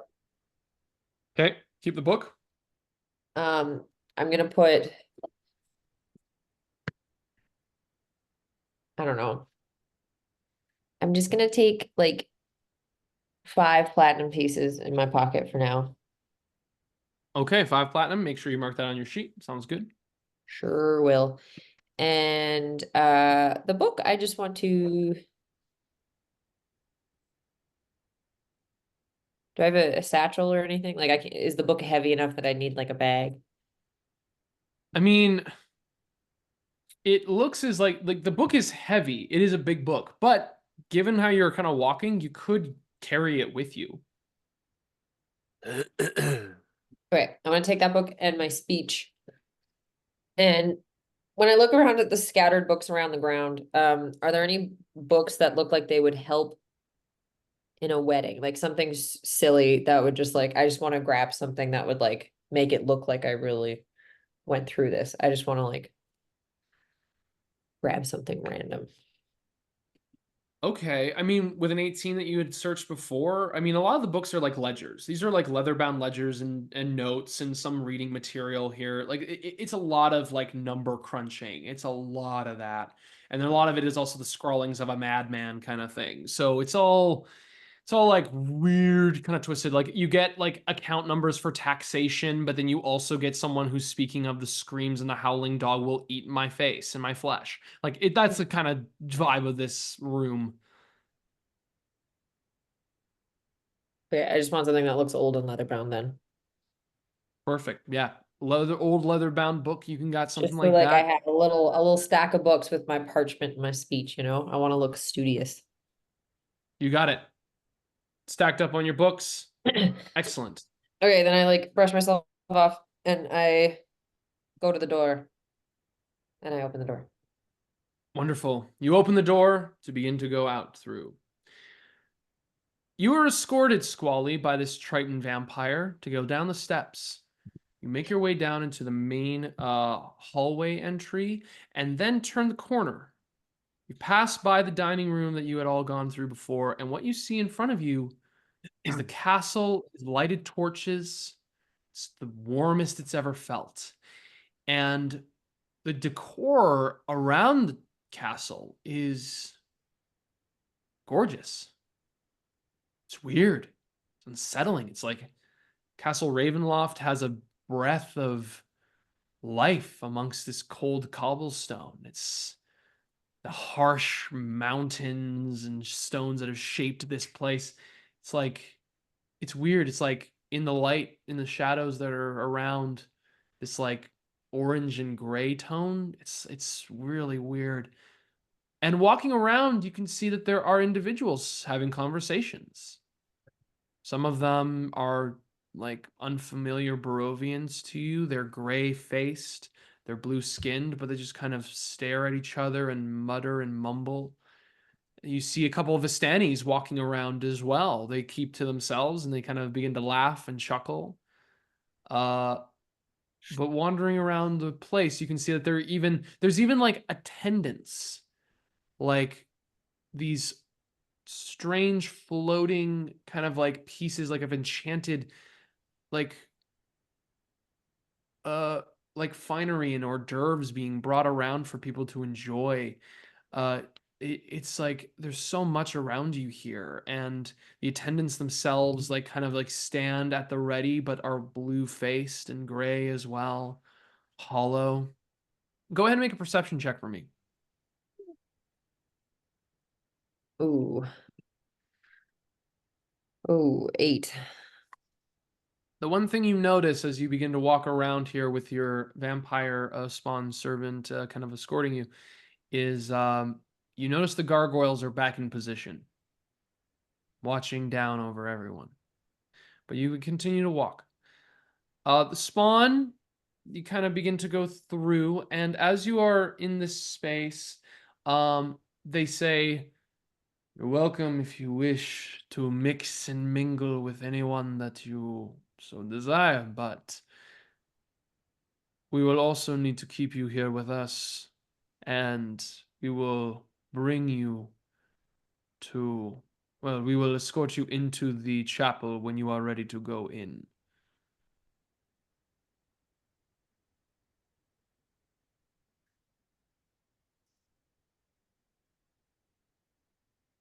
Yeah, I'll mix and mingle and interact. You don't by chance have an alchemy room or anything of the sort, do you? The vampire kind of looks at you.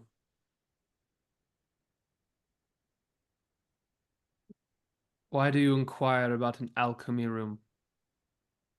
Well, I had an idea, something I learned from a theatrical experience that I did not long ago. And I just need some tools to make a show out of my speech. And I'm wondering what I could find in potentially an alchemy room. I really want to make this special for Strahd. I just had some ideas. You're welcome to watch with whatever I get. Make a persuasion check.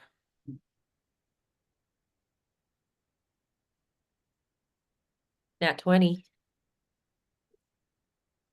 Ha ha ha. with a +0.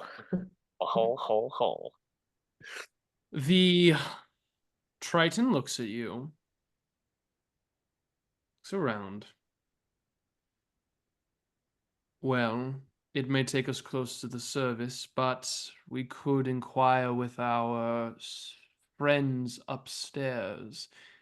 There are some witches that do some crafting. They may have something that we could use. Yeah, which sound great. Okay.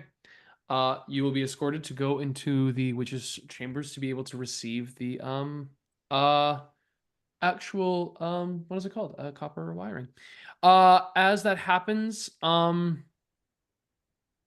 you begin to walk through, and as you are making your way, everybody else, it's time for a stealth check, my friends. Yeah, fair enough. I'll roll for Kari. Oh, Kari. Yeah. Oh, Kari. Oh, Kari. Ruh-roh. I'm gonna roll. I have three dice to roll for this. Yeah, 3 dice.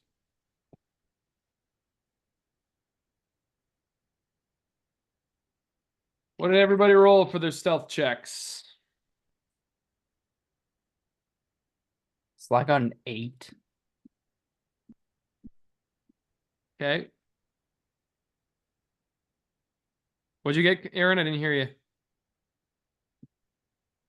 Muted, sorry, 23. 23. Wystera. 13. And Kari got a 5. Oh, great. All right. What's our average here, my friends?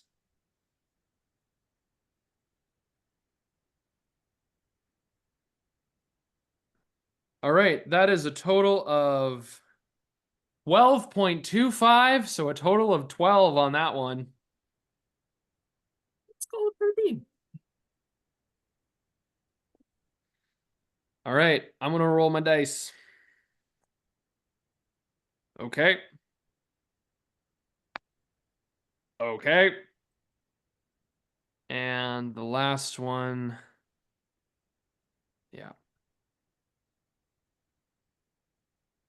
Okay.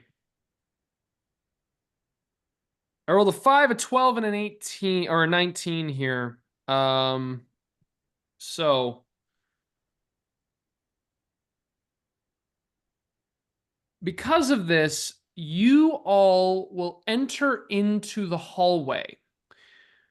You will be able to commit yourselves to one action, and this isn't like the action types thing, like where it's like, oh, you can do this, you ready, you can do this. But in terms of like one kind of like minor decision you want to make in the process to get to where you want to go, you will be able to achieve that without drawing attention. And then attention will be drawn.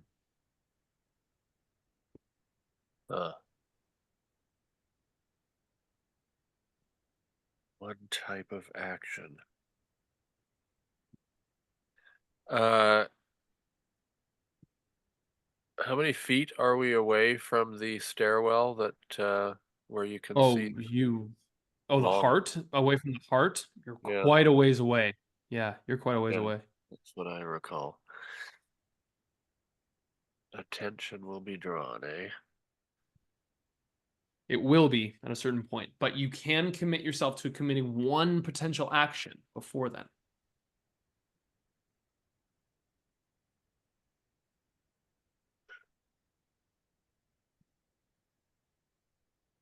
Anybody got invisibility? Yeah, my barbarian invisibility. I'll just snap my fingers. Yeah, exactly. Famous barbarian thing, I know.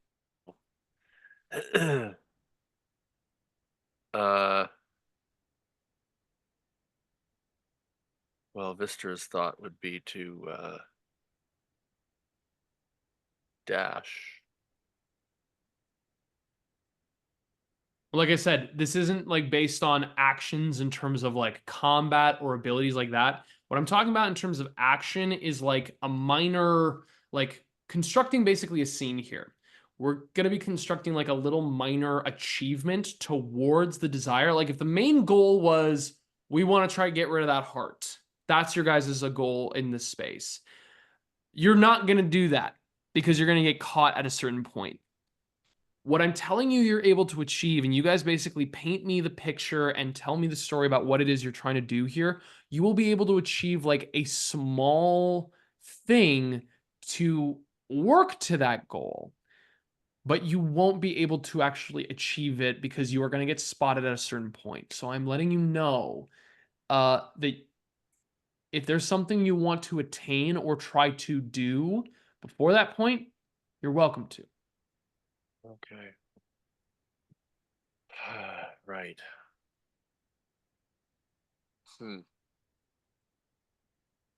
Like, yeah, you guys are going downstairs and the wedding parties are mixing up. People are beginning to go through, people are beginning to like get together, but you guys will be able to go through like incognito. You won't draw attention. So considering that, and I can feed in more information if you would like, but that is kind of the main sculpt of this. Eren's trying to look casual. All right. Sly is going to try and get his pants fixed as much as he can. Perfect. So great. You two are on your One stitch. individuals. Or Vistra, David, I'm sorry, but this is on you. This is your goal now. You got to figure this out. These guys are hindered and not paying attention. So Sly, go ahead and roll. Go ahead and roll your pants patch check. This is going to be a dex and proficiency, not intelligence. Yep. I figured this was Vistara's kind of thing, so I'm kind of just, I'm here. Oh no! What? Okay, I got a 7. Oh no. Okay, we'll get to that.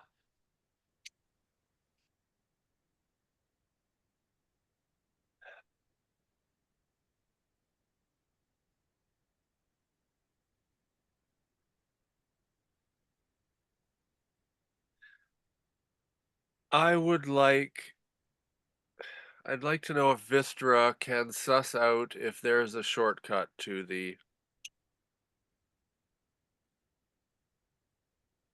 other A way. shortcut. Other A ways. shortcut. Yeah. I see. Other ways Okay. to the tower where that crystal is. There's other ways I than what he knows. Okay. That's not a bad call. Trying to find a shortcut to get there. Or even a different cut. I'll take just perhaps other forms of egress, other ways to get in and out, anything like that. Okay. That's not a bad request. Okay, go ahead and roll me. Go ahead and roll a survival check here. This is going to be a survival check. And Kari will grant you advantage on this.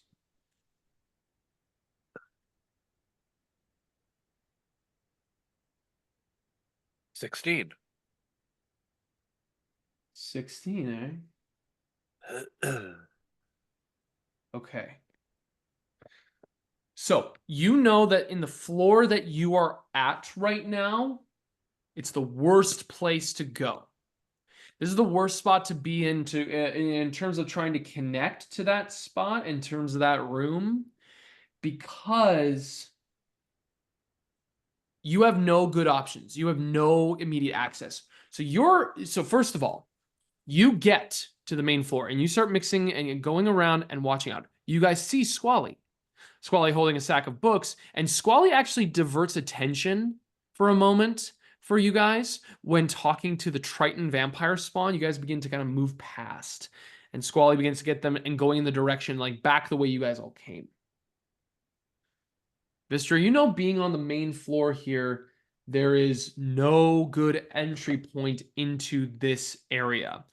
That giant staircase can get you to the main floor, but there's no really good spot to like access that spot from here. So you gotta kind of wind around.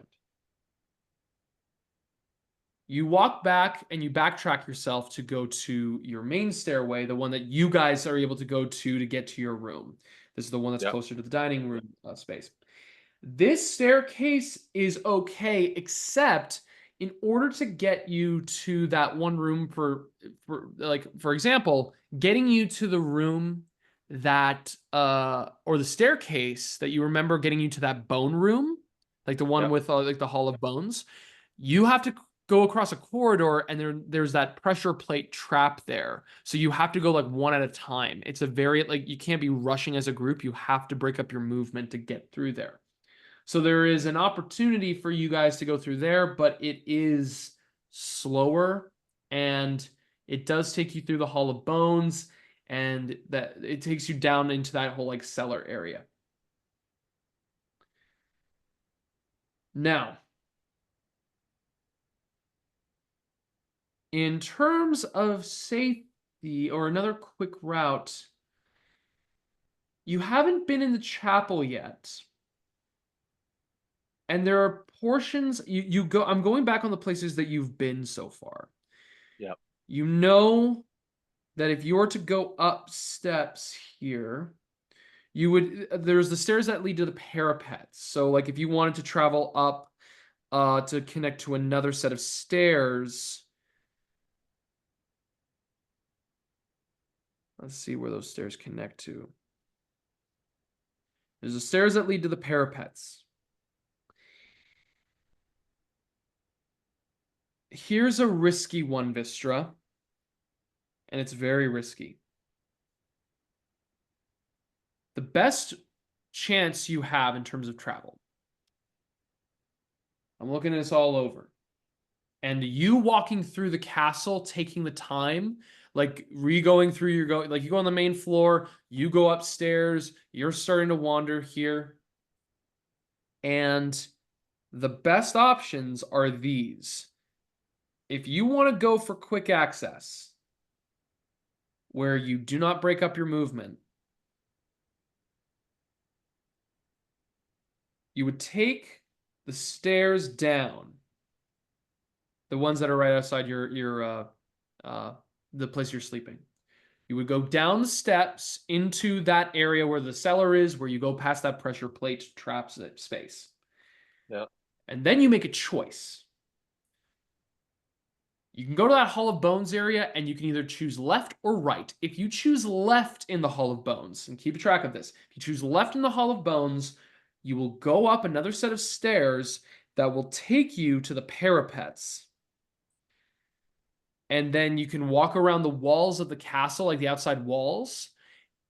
And you can choose if you want to go around the parapets themselves and cross by Strahd's bedroom, which you know is where the study's at.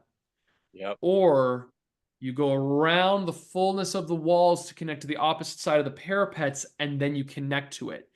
Very exposed on the outside. And it's a long travel, but you could do it. That Okay. gets you directly to there.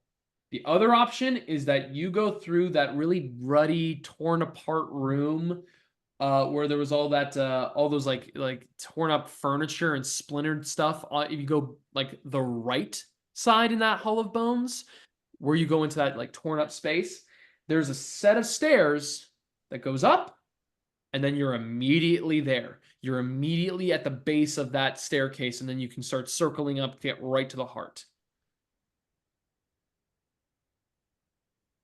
That's your best option that you're finding for yourself. And the Yeah. quickest one too. Okay. Yeah, I would So- definitely. Yeah. Yeah.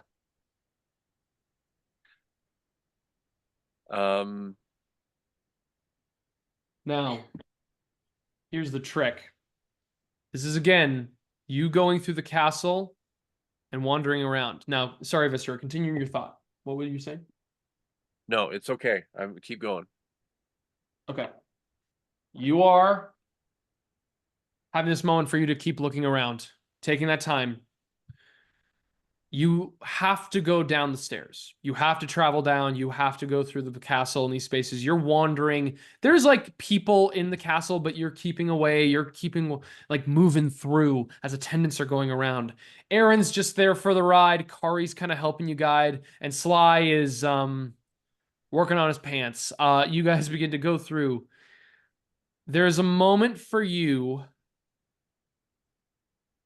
Wystera, when you guys go into the room and you see the staircase that can lead up. You turn around, you go through the Hall of Bones, very tight space. You go through there.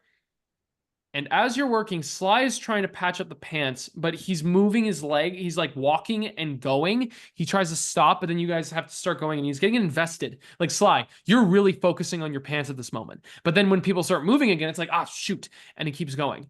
And then there's a moment when you're in this room and you are going, and Wystera turns and tries to go, and there's a moment where Wystera goes, that's it. You push back, and like Sly, as that happens, you hear a and you rip your pants.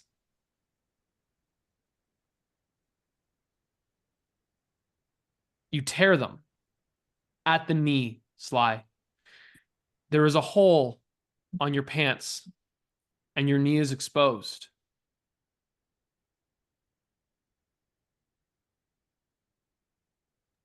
I don't I think I love had any how scars. we've all died before. And this is the dramatic.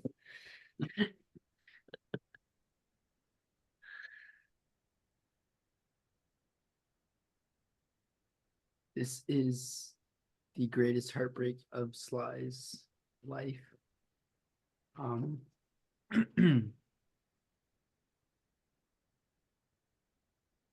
Now I don't think there are any scars on his knee, No. so should I be mean, fine. you've probably got, yeah, it's fine, but Sly, is it really fine? I mean, all things considered, given the circumstances and whatnot. As this happens, a door opens behind you guys. There's a chamber behind this door.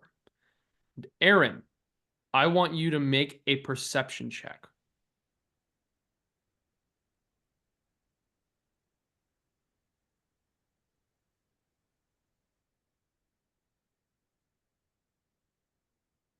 Oh. 11. Okay. The door opens behind you all. Stepping out is Rahadin. He walks through and says, "Oh, taking a little wander around the castle before the service, are we?" My, you are very, very observant. I was just taking a moment in my office to finalize some things, and I could hear a tearing and oh my. Well, I guess it must have been a little bit more difficult to prepare your own outfit. Well, I'm certain that if you were to use your claws to climb up the face of the castle, you would be actually able to retrieve the outfit that you tossed out.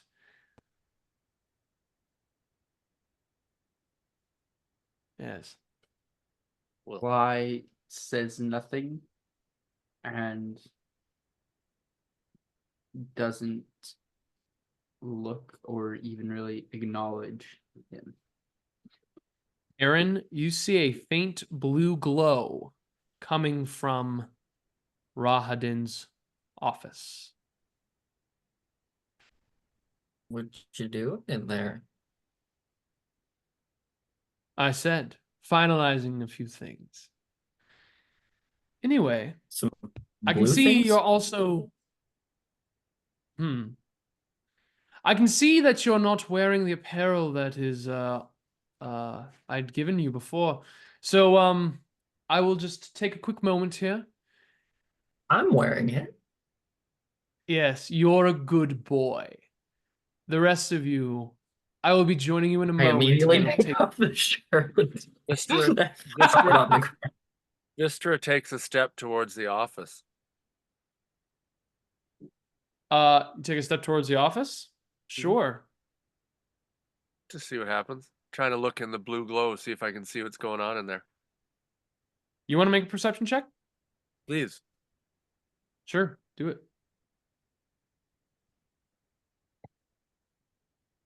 11. 11. Okay, you make an approach and you see the same blue glow. And Wystera, as you make your way towards it, I need you to please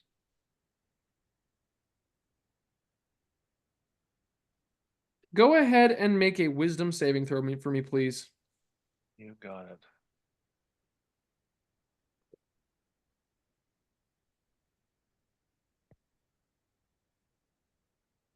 $22. 22. Okay, fantastic. You take 12 points of psychic damage as you feel yourself begin to get closer and closer to the office to look in. You catch that blue glow, and then a choir of screams begins to penetrate your mind. You're able to like hold it back. The screams are not as overwhelming to you, but you do take a second as you feel them shriek across your spinal cord. And then Rahadin says, "No, no, no. please. I will finish in privacy. And don't worry, you'll be able to see... Well, maybe some of you will be able to see what I'm cooking up. Huh. He closes the What's door. the big secret, little man? He smiles and closes the door. A minute goes by,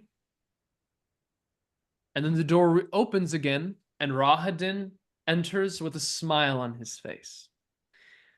He walks over to the Hall of Bones and gives a light bow and a gesture with his hand for you all to walk through.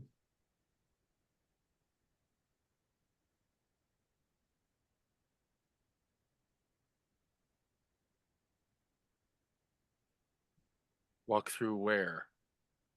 Through the Hall of Bones to go back to the main floor. He's escorting you to the chapel. Ah. Okay, well, he can try.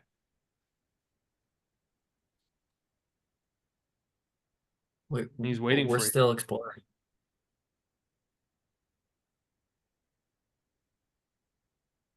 Interesting. What do you guys do then? As Rahadin gestures off for you to go. Well, Wystera would probably continue to the main floor and then just go back up to the room again. You want to go up the staircase that is leading up to the spiral staircase where the actual Yeah. heart is? Okay, No. great. I would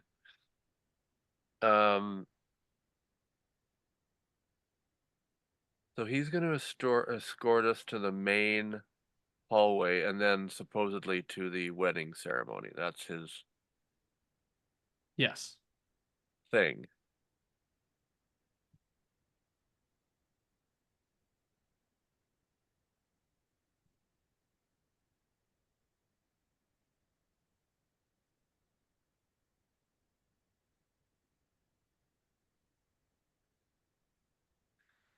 Wystera looks over at Kari, Yeah. and you can see what, and Wystera gives her a look.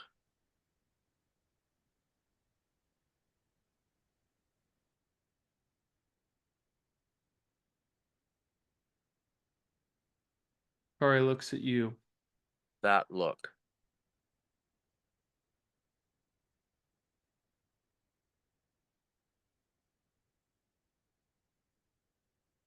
What you thinking, Wystera?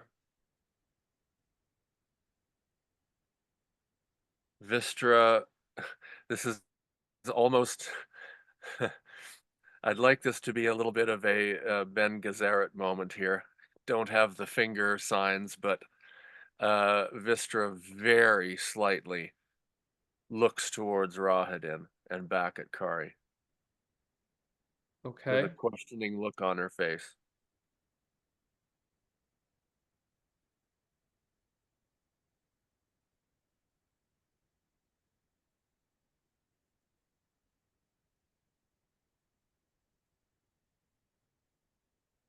Go ahead and make an attack roll.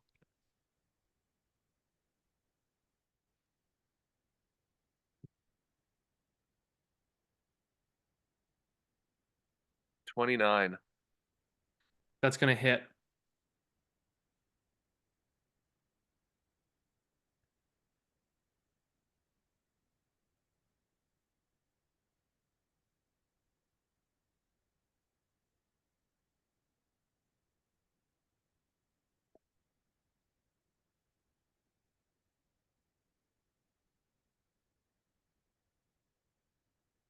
That is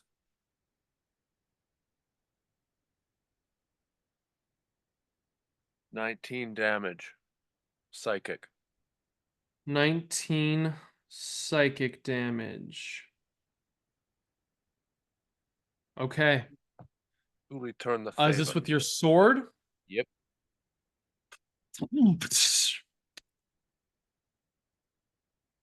This was a male damage that you dealt with that?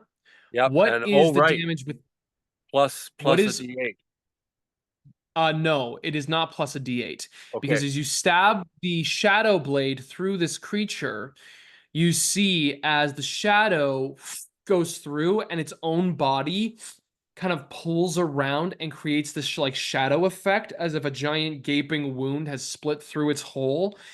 And you are looking in the face of Rahadin as his entire torso is like turning around with shadow, and then his face flips to be that of a shadow creature with red eyes, the same shadow creature that you guys had seen before that broke off with Irina when you guys were at the the Amber Temple. Kari is going to attack before this thing has a chance to do anything, and she's going to chuck a javelin at it. That's a natural one. And it just completely misses, and it breaks off. Actually, you know what? On a natural one, I'm gonna get fancy. I'm gonna get fancy. That's a 19 that it does. The shadow creature grabs the javelin, spins it around, and is gonna thrust it at you, Wystera. Does a oh shit. Does an 11 hit you? It does not. Okay. The javelin misses past you. You see the creature take its claw out, rake the javelin across, break it, and is going to try to scrape its hand across your face. That's 13. Does a 13 hit you? It does not. Okay. You dodge out of the way of this claw as it begins to turn around.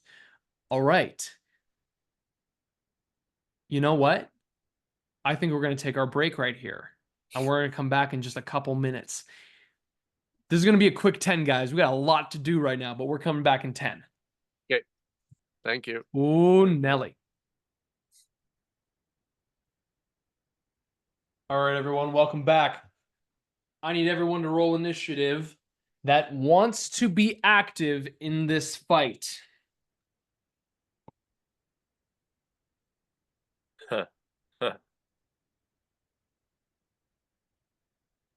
Squally will not. Obviously. Wystera, you are correct. Yep. Sly, are you?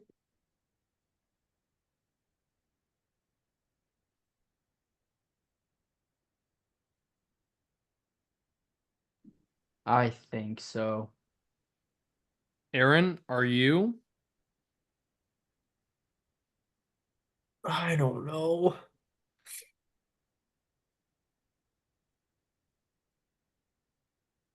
We'll say yes, but I don't know what I'm gonna do. Okay. Kari will also be active, but she's also now confused. But I need everybody to roll initiative, please. And just let me know what you get. Just tell me when you get it. 11. Wystera 18. Also 11. Jesus. This time I'll get it right and have Eren go first. Kari got a natural 1. Oh my wow. God. She's not feeling this. This is not good. Okay. All right. That's not good. Oh well.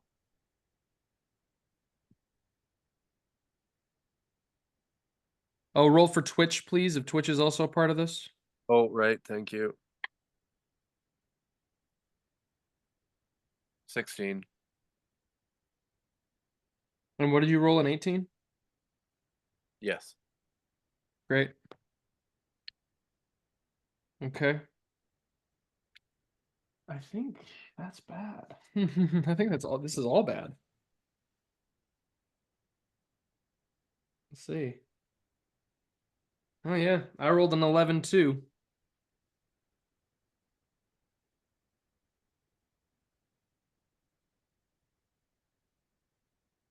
And finally, this one.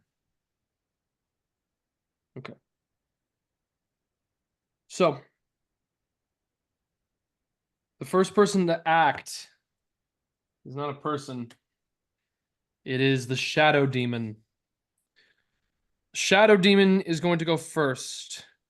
Now, we are in a downstairs room. This place is illuminated, but it is very low lighting. It is not the way that it is upstairs. So, as a bonus action, this creature is going to attempt to hide. Okay. Can everybody tell me your passive perceptions? 15. Oh, wait a second. You know what? Yeah, 15. Good to know. Keep going. 10. Bless you. Thank you. A 10. bunch of cat hair in my nose. Wonderful. Okay. You guys see as this thing goes into the wall and disappears. In like an instant. And then all of a sudden, coming up behind you, Wystera, does a 15 hit you? Yes. Okay. A 15 hits. You hear a mad, howling scream of joyful glee and pain as you take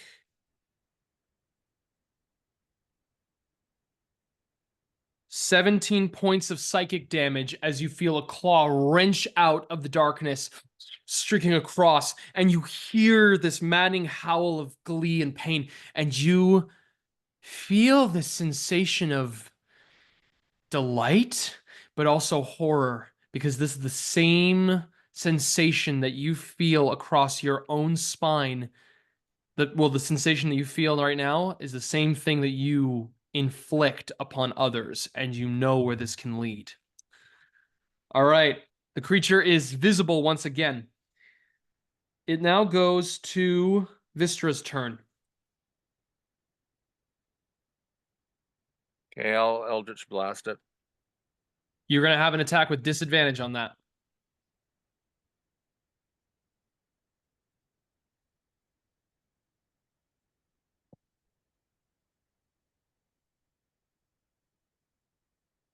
Uh, 19 to hit. With disadvantage, that will Yep. hit. Yeah, I had Okay, 12 and nice. 12 and 10. Nice. That's good.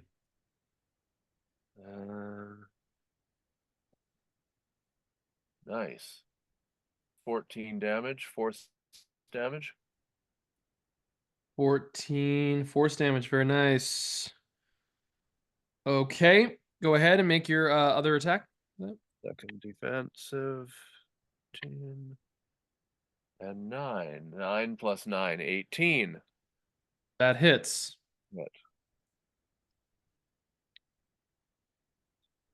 Ooh, sweet. 15 damage. Okay. 15 damage is pretty good.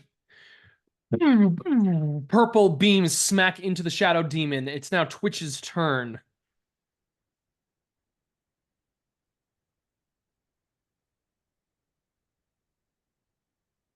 All right, and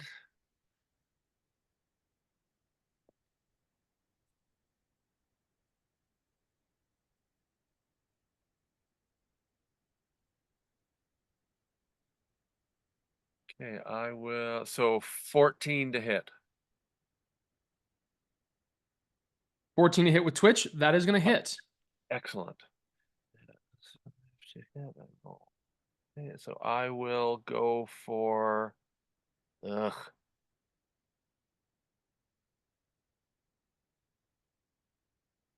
Yeah, Twitch will try a.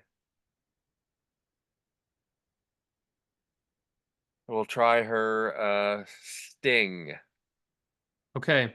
I want you to... Did you roll with advantage because she was invisible before? I did not. Okay, roll for the advantage. Just see if you get a crit. Okay. I did not. Okay, just go ahead and roll a d4 for me, please. 4. Okay. Twitch deals 3 points of piercing damage into this creature as it is immune to Twitch's poison sting. But the hit of that goes through. Okay, thank you. Wait a second. 1d4 plus Maybe 3 we- piercing damage plus 3d6. No, for no. lightning. No, Oh. the math is correct. It's not Okay. magical. I'm just thinking of something. Yeah, okay, sorry. Twitch is not a natural imp. Twitch is a shadow. Is a shadow creature Okay. now. Ah, right. She is devoid of her devilish nature. So I'm just trying to think here if she even has. Oh, I see. You know what? Go ahead and roll 3d6. It's going to be psychic damage, not poison damage. Okay, Twitch does not deal poison damage anymore. right. Okay. Make that note for yourself on your sheet.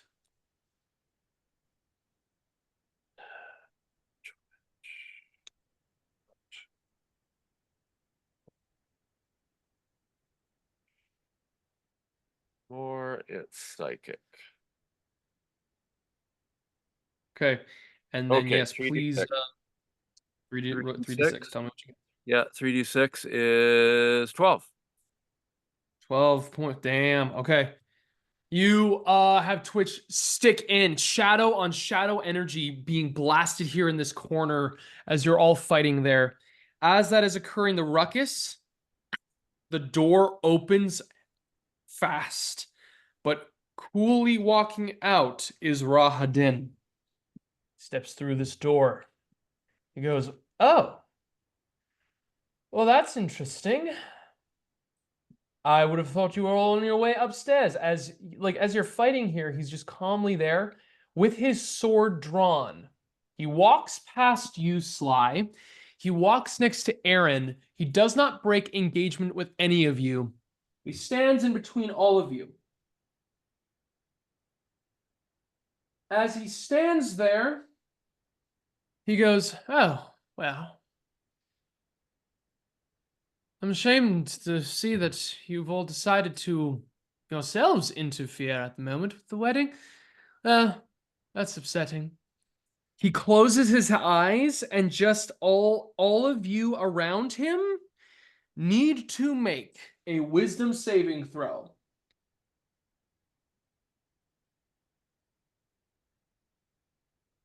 And it does not matter what I roll for the shadow demon, it is going to also get hit by this. Fucking 9. 16. Okay. Okay. I can't roll today. 11 for Wystera. All right. Kari did not. Let's see. Kari got an 8. It's 14. It doesn't get it. The only person that succeeds is Sly. As a bonus action, everyone that failed takes 20 points of psychic damage, and Sly, you take 10. All of you hear this voices of 1,000 screams emanate all around you. And Wystera, you are now about to be struck by Rahadin's sword.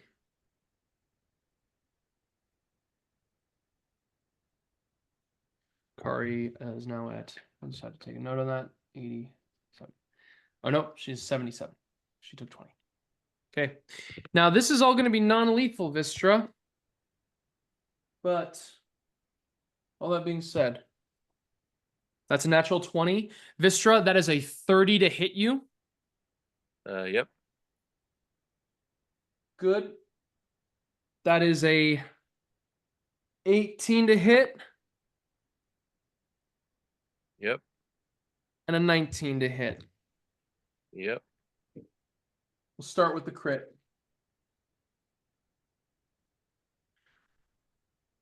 Okay. You take 15 points of if he's hitting it on the blunt end, you take 15 points of blunt damage, bludgeoning. as he's basically whacking the back of the side. Then you take 11 points of bludgeoning damage. And then you take another 11 points. So you take 11, 11, and 15. Okay. What's your health looking like? I don't know. Oh, give me a minute. Need a calculator.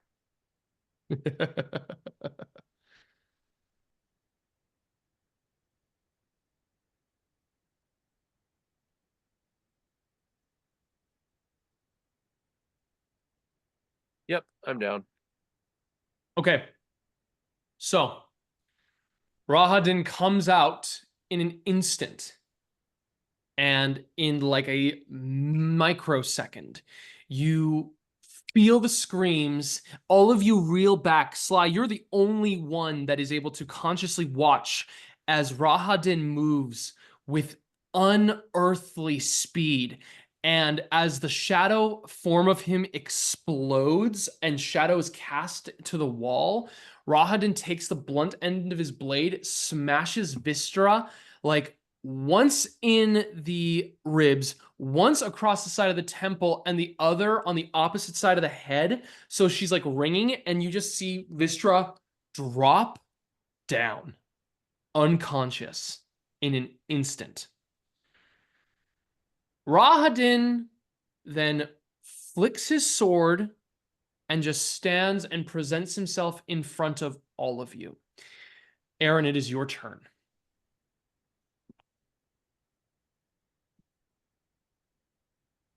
This was a misunderstanding.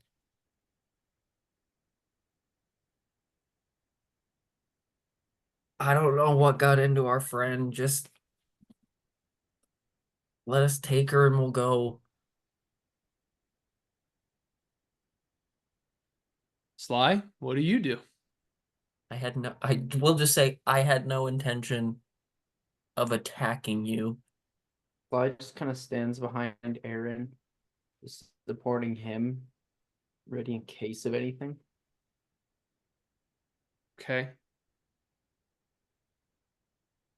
Kari is just gonna kind of look at that moment. Go ahead, Eren, and please roll a persuasion check.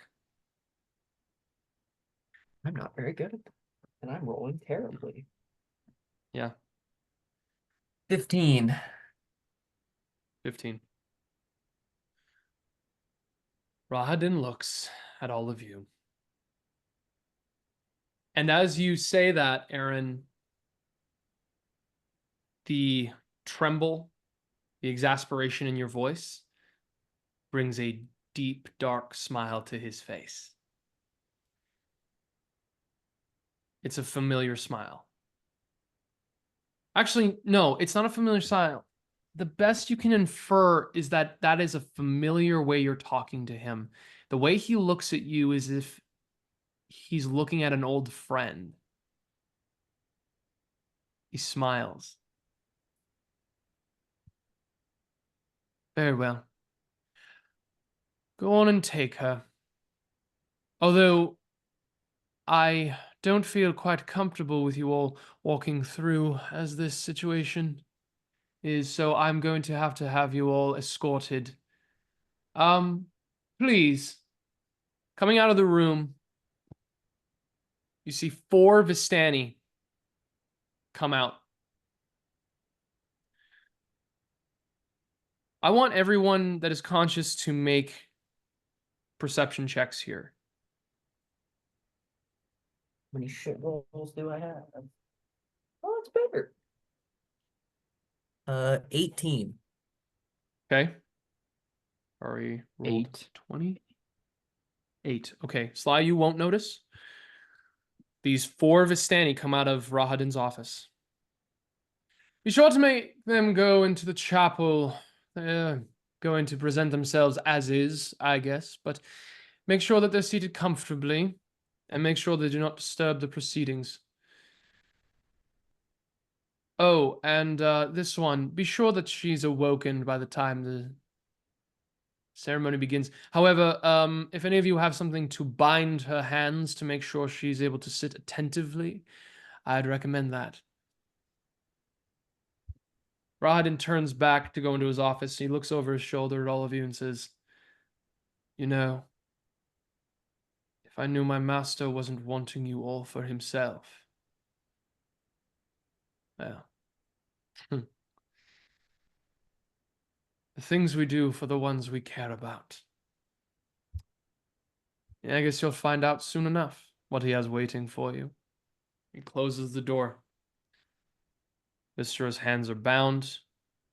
She's stood up for Sly for you to take. As Sly takes her, though, Kari and Eren share a glance.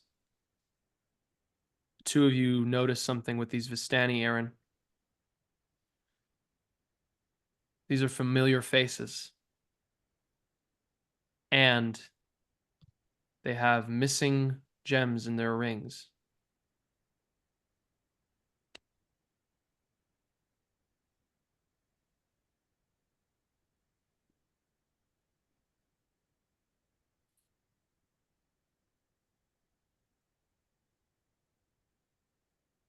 Okay.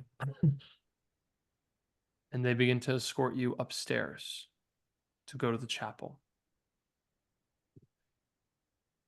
You all make your way back to the main floor. Wystera in this moment is looking as if they are drunk, and the Vistani describes it so. She's drunk at this moment.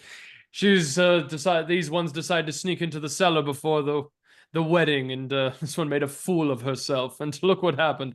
And some of the Vistani laugh at this. These ones, you'll notice, do have their gemstone rings, and they continue to mix and mingle. Entering in the main hall, you notice two groups of individuals. You notice red-cloaked individuals walking in. 5 of them. They begin to walk with their heads down, and they begin to wander, and what happens is they present a dish, and each of them takes a single gold coin from their pockets and places them in, and they present them to a server, like one of the vampire spawn that are up around the house, and they say, "The Lady Fiona thanks Strahd for his generosity. We all thank him. We speak for her lady as she tends to our village.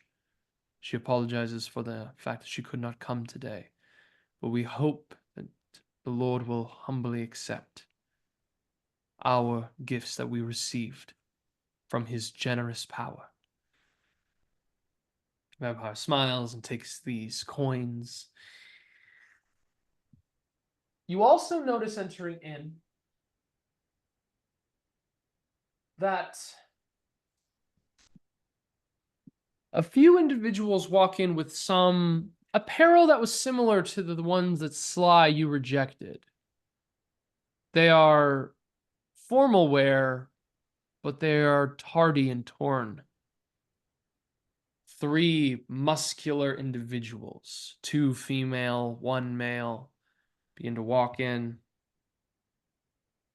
and they have a mean look on their face.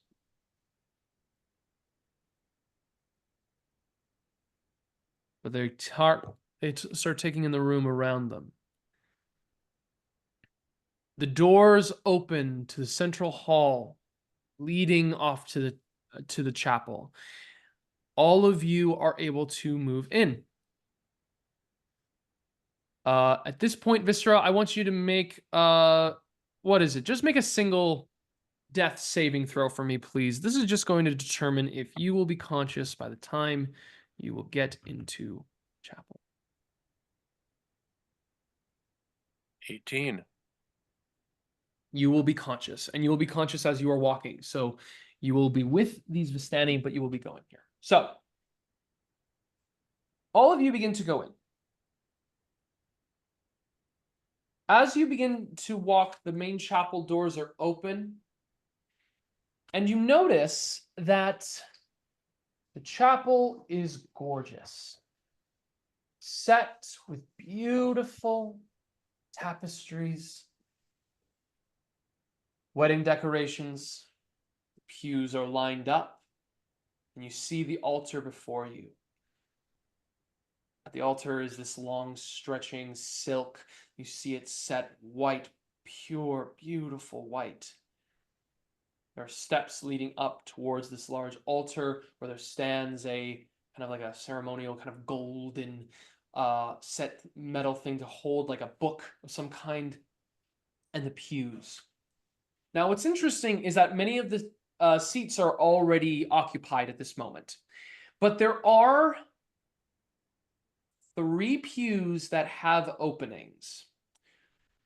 They're basically all located in the back. So what I will actually know, there is 4 pews actually that have openings. There are 3 in the back, and then there's 1 that is open in front of, like, if there's like 1, 2, 3, 4, the second column and like back row, and then 1, 2 up has an opening. So with that in mind, you all can determine where it is you want to sit. Now, Wystera is going to be escorted with the Vistani. Basically, it's in this space, you can have 3 to 4 people in each kind of like pew mechanically wise.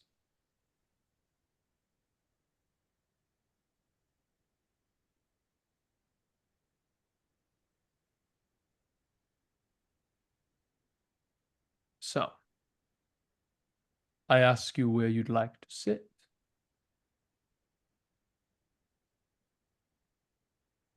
I guess I should say 2, sorry.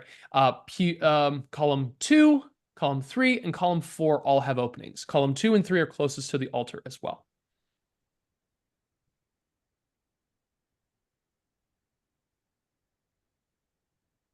We want to be closer, or do we want to be like near the back? Oh, Wystera, I'm so sorry to have to do this too. Can you please roll a wisdom saving throw for Twitch?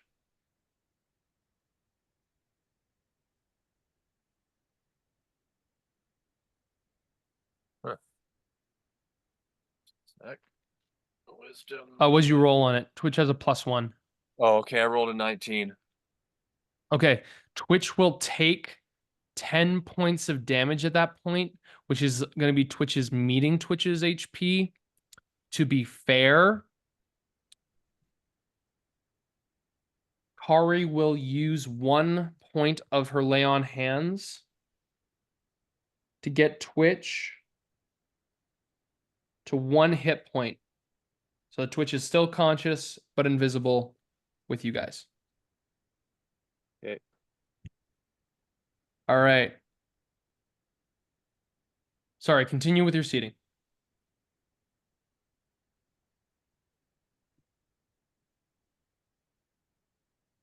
Secrets.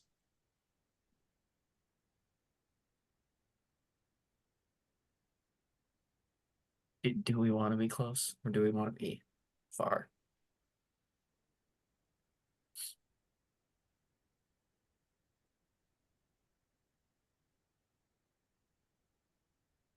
Where's the nearest exit? Okay, nearest exit. In terms of the rooms, there is the double door set where you guys are all entering through. There are also 2 side entrances.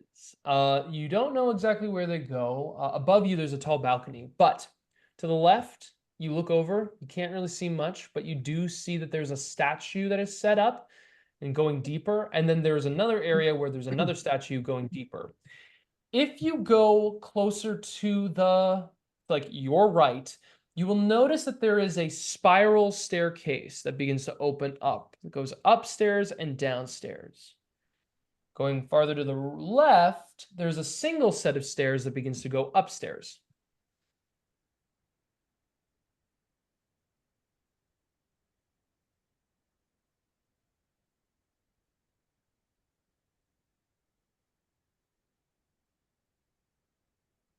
Maybe we should be closer to the altar so we can be closer to Squally.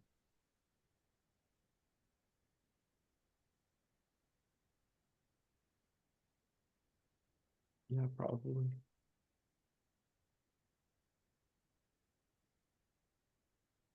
Okay. So Eren, you want to go closer there? Sly, you want to go closer there? Sure. Kari says, "I'm not going to leave Wystera alone. You guys go sit up there. We'll sit And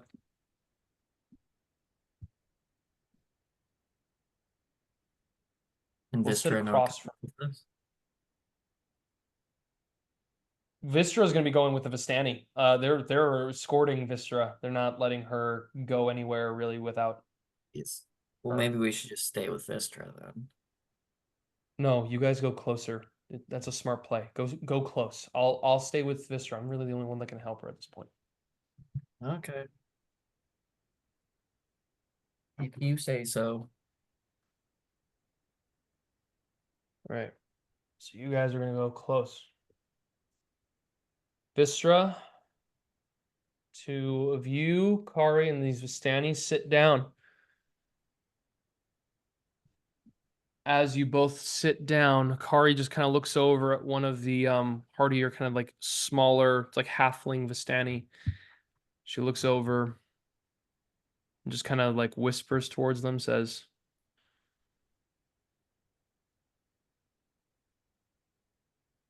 "Well, I hope whatever you got out of this later is worth it."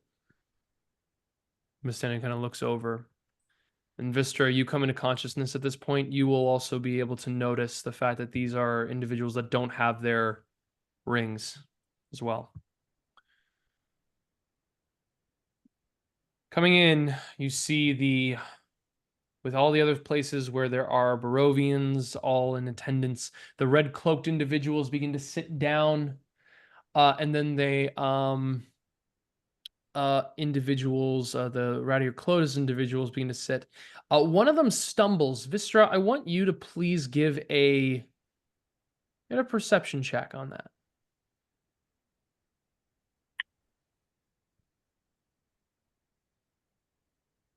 19. One of the ratty clothes individuals trips. It looks like they tripped on the. Looks like they tripped on the pew. But it's strange. It's like the pew was right there, but they tripped on it. And you just clocked that. Okay. Looks like they like moved. Yeah. Do I see anything from looking directly into the Vistani's eyes? Looking in the Vistani's eyes, the Yeah. Vistani's there. You look at the person that's sitting behind the Vistani, like across the way. They're staring straight, and something kind of phases. Huh. Okay. Squally. You are taken up to the upstairs area where the witches are.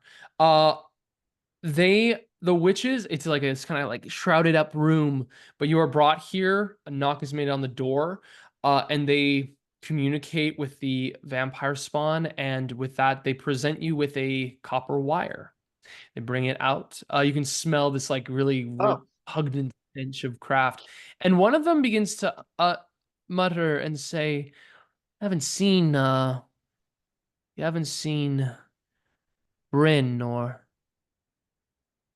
You haven't seen Bryn or Cart anywhere, have you? No, not that I recall. The witch says, "I wasn't talking to you." Looks back at the vampire. "No, we haven't seen them anywhere. Thank you." Is the witch then goes, "Is there anything else? What was there? Is there anything else?" Well, do you have anything that I could use to really wow the crowd? Any sort of theatricality for my speech? I want to make an impression. I'm making a persuasion check with advantage here.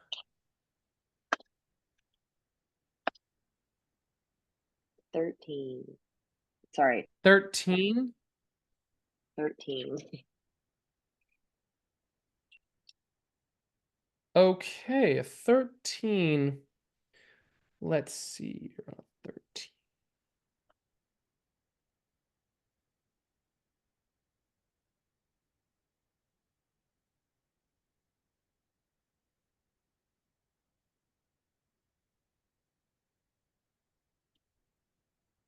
Uh,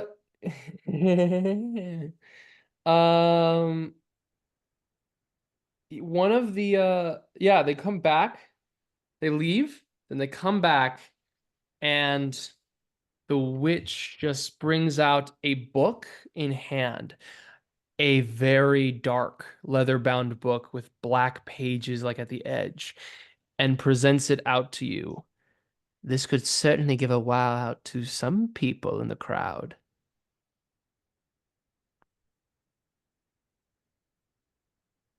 I reluctantly take the book to inspect it.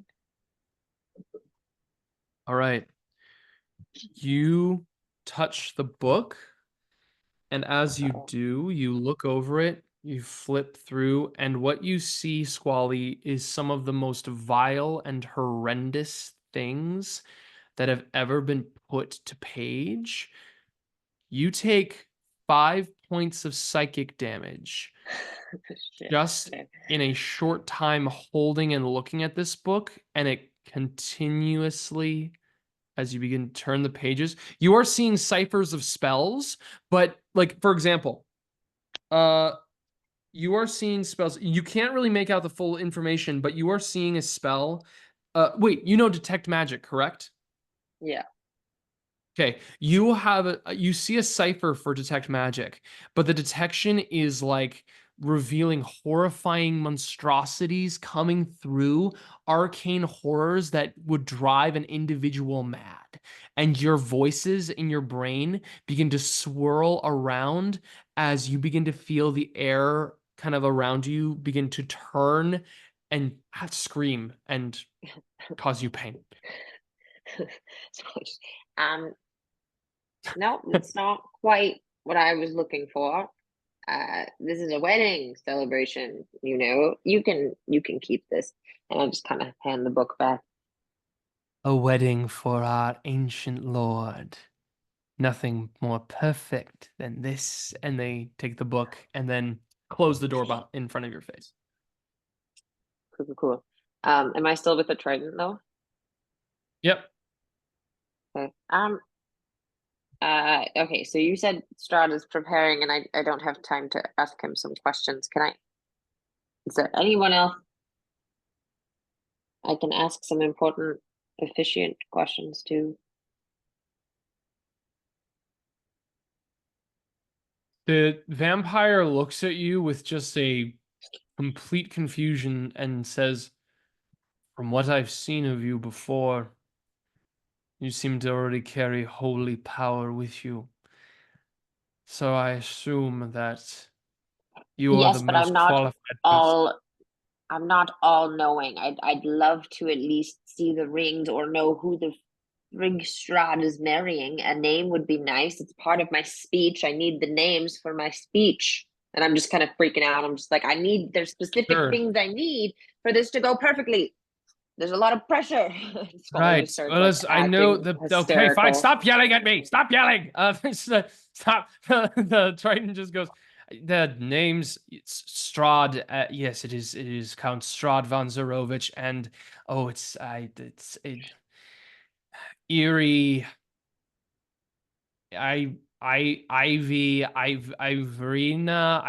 Irina. Yes, Irina. That's the name. Yes. And the rings, I think the ring dog was killed. Yes, you all killed the ring dog or something. So there's someone who is going to actually have the rings at some point. But yes, they will walk in and bring them. I can't see them now. I mean, we'll go. Fine, and going to walk with you. They will escort you through the castle. Cool. You begin to walk up and you go through. There's a moment where you're standing outside out the chapel and people have filed in.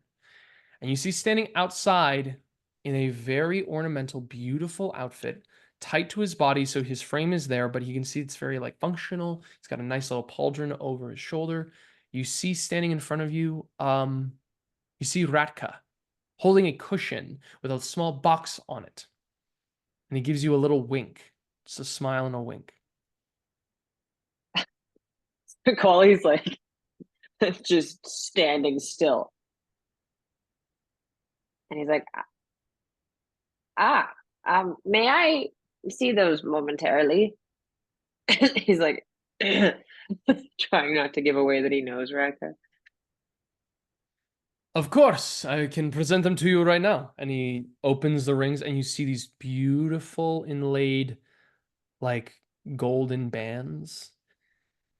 Both of them have these small little writings, inscriptions, and they are right before you. Can I read the writings or inscriptions? Even in death, we will never part. Cool. Fuck. Okay.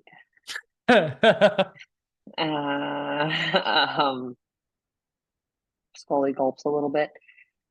Do I see any arcane magic in them? Make an Arcana check.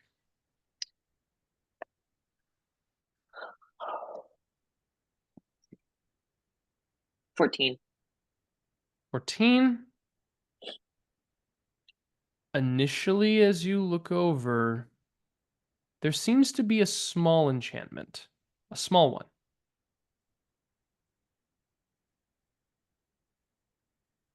Huh. But that's really it.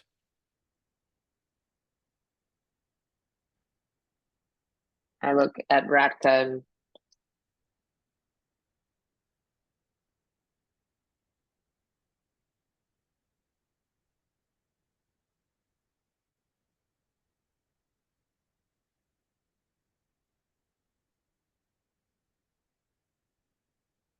what is when I look at Radka straight in the eye, I look at the ring and I look up at him, what kind of facial expression is he giving me? He's giving you a smile. He's giving you a knowing smile. Soft, confident, looking right at you.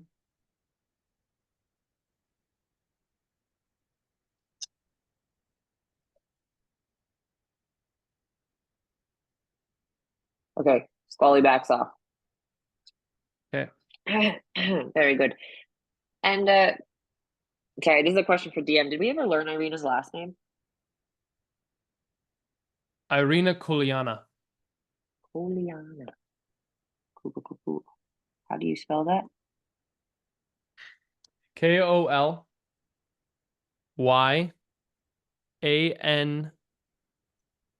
And I believe it's NA. It's double N's or a single N, but yeah. Okay.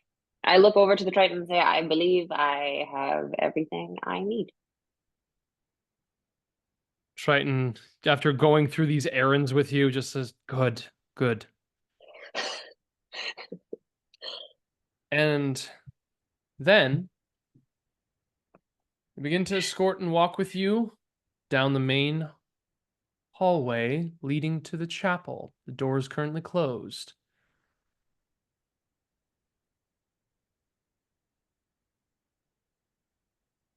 Is the Triton still with me? At this point, they stand by the door, put their arm behind their back, give a nice bow.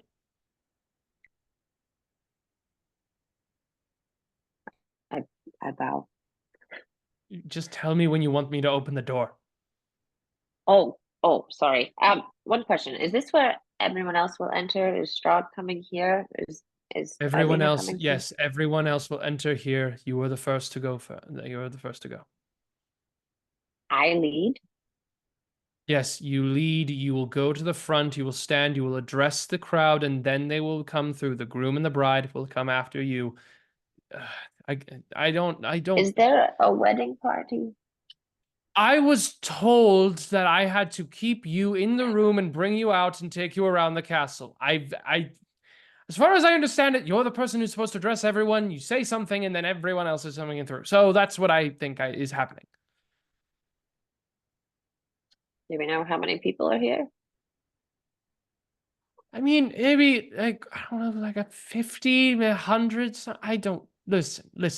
I've been Is with you all Ratka day. still behind me? Ratka's like down in the far corner, just like giving you a thumbs up on pestering this guy. I look over. All right. Okay. Oh my gosh. Squally like puffs up his feathers. Make sure his robes are sitting nicely. He's got his books under his arms. He's got his mace. He's kind of sad he doesn't have a hat or a robe because he likes to hide under things. But he says, "You may open the door." Okay. The door opens. All of you turn behind you, and you can see Squally standing in his robes. Squally, you begin to make your way through. What feather color we got again? One more time, just for myself, as you are stepping through here. As I'm stepping through there, um,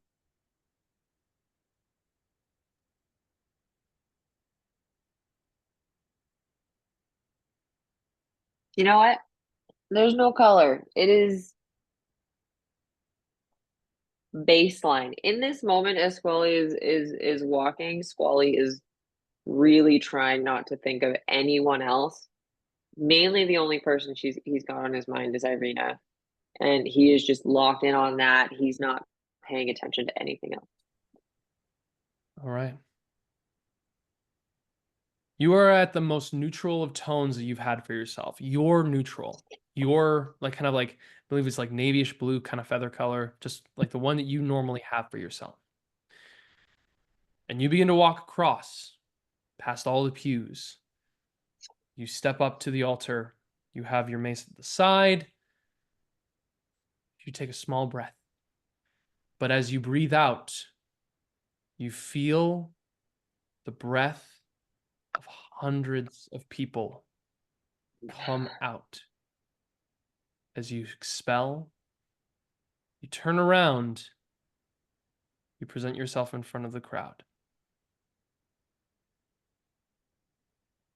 When Squally hears the breaths of everyone, he kind of shudders white for like a second, but then just tries. He's freaking out. But is everyone talking right now? Is everyone looking at him?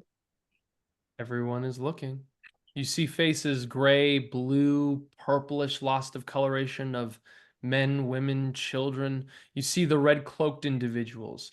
You see, like passively, you can see everything. You see Vystra's hands taut behind her back. You see Kari sitting there with the chainmail. You see the Vistani sitting by Wystera and Kari.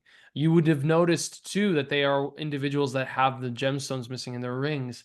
You notice the like messed up outfitted people as well. And you also see above you on the balcony, there seems to be two figures in shadow.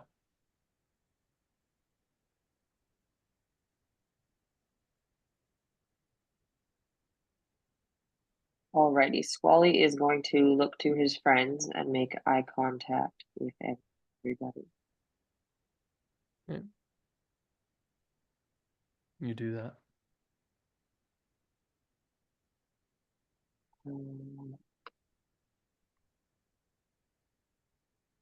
Anything going on with them and their faces?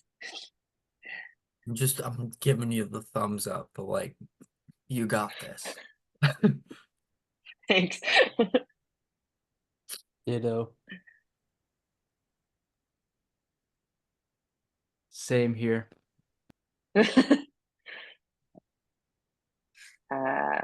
Squally starts off pretty quietly. He's just kind of like, ladies, and then kind of says it really loud. Ladies and gentlemen,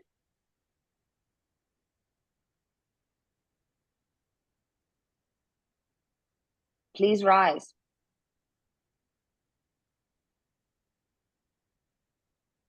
Is there an organ player? Sorry, I'm gonna cue the music. Yeah, you gesture and you hear deep in the far cavern back from the dining hall, you hear that organ playing out for you there. Yes, organ plays there.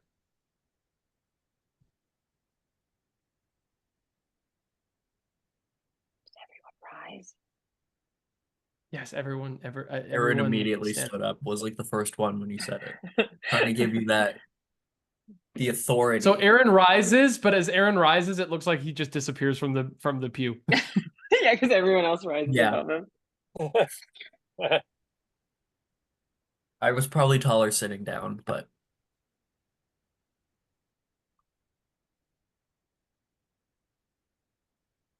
This is the cue for everyone to walk in. Do I need to announce their names? I didn't plan this part of the speech. I was thinking they were going to come in when the music started. Just making sure. Yeah, that doesn't happen. That doesn't happen. Cool. It's all you, Squally.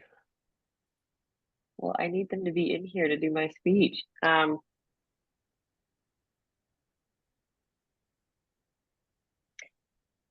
Literally no one's coming out yet. Okay, cool. The music started and Squally's kind of looking and then coughs a little bit. Welcome to Castle Ravenloft for this occasion. I now announce the groom, Strahd von Zerovich. And I motion to the door. Some individuals turn to the door and nothing happens. There's no open. They wait. What the They frig? look This back is at- how the wedding works. They look at you. Liam, what are you doing to Look me? back. Just wait. Everyone looks back at Squally. Is there anyone around me, like any officials that I can like? You see like a blue standing person in the corner just kind of looking at you like glossy-eyed. I don't. Where's the Triton? Back in the door. He's waiting. He's not there. Okay. what is happening? I don't understand. Liam, actually, like, what is happening? What am I supposed to There's a do? moment in which small bits of fog begin to come underneath the door. As Thank you are goodness. You guys wasted my time with a bunch of shit. I'm gonna make sure I waste your time with a bunch of crazy Hey! what the fuck. I didn't. I had reasons. I'm sorry, Kylah. I'm sorry. Fog begins I to literally roll. have a whole thing prepared, and I had Strahd probably enters here. This happens here, and I have it. I feel like So such rude. a dick. Anyway. Okay, Squally is looking around aimlessly, being like, "Maybe it's he's running a little bit behind," and I'm like looking up the like spiral staircase. I'm like, The fog begins to come underneath the main doors, and the doors open. Coming through, you see standing, head down, with a black veil over their face, long black hair going down over their shoulders. They wear a black and red outfit, tight, caught, kind of this like cloak over their bodies. You don't see their arms, but they are just like kind of like shoulders are down, their head is down, and they begin to walk towards you, Squally, with the fog rolling in. The groom stands right before you, keeping their head down. And you see behind the Triton, walking with the bride. The bride is kind of like twitching. See the bride twitching with a white veil over their face. The color of the dress is this moldy yellow. It's like ugly, old, similar to the dress you guys had seen before dancing by itself. But you see this moldy, gross, and wedding dress that as it passes by Sly, you get a whiff, and ew, is bad. I just like give Sly a little elbow nudge. And I'm like, your dress was so much better than that. Yeah, Sly holds back a gag. The Triton walking up beside this individual here, their hand to their back and their arm on the side. They stand there, and they just kind of like move back a little bit with the bride still twitching in place.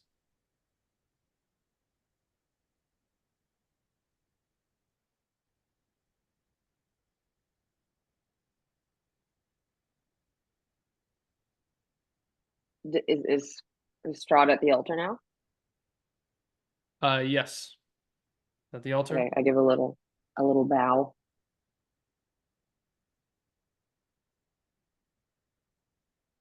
And is the bride all the way now?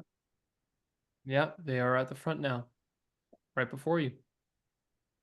And the doors are closed. Entering beside, Ratka begins to walk through the doors, presenting the box on the cushion. He looks over actually at one point at Wystera and Kari with a questioning glance, but then retains, and then the doors behind all of a sudden, boom, close. And Ratka stands kind of in the middle between the rooms holding the box, kind of glancing over his shoulder once more. And Squally, the bride and groom are before you.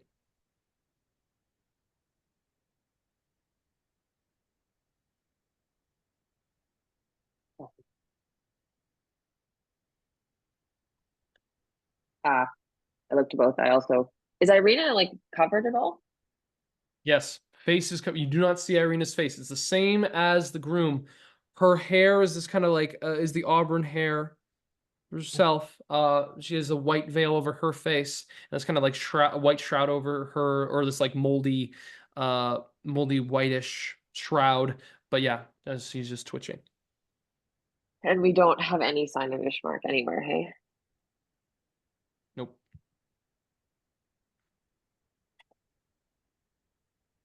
Okay. Is that me?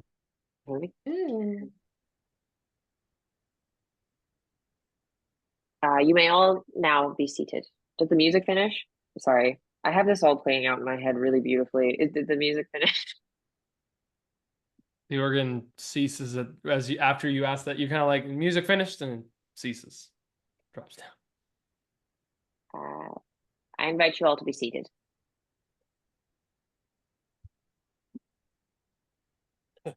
You could briefly see Eren for a moment. He's the last one to sit down this time. Yeah. Eren is seen again.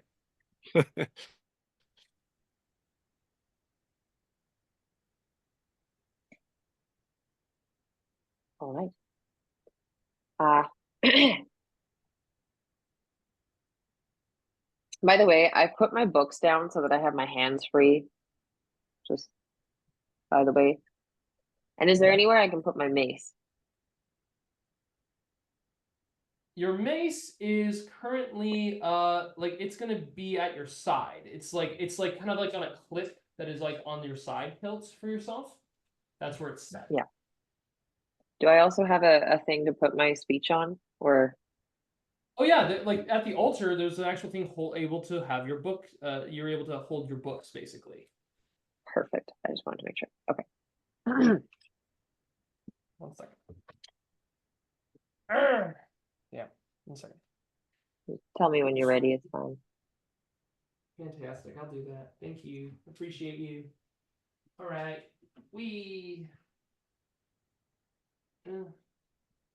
Trying to do stuff is so hard. So hard. Second. I love how everybody like is watching this. Like, what is Liam doing right now? Like, what is happening? I don't know, and Liam doesn't know himself. So you know what? Liam's just gonna grab some books. and do a thing. Everybody's watching Liam do a thing. That's what's happening. Whee! All right. When you are ready, Kylah, I am ready. Perfect.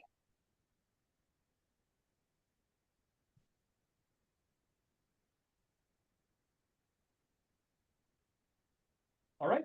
Just trying to make a decision. Sorry, 1 second.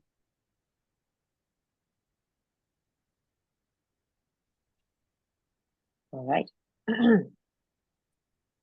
Ladies and gentlemen, and those who find themselves drawn into the shadows of Barovia.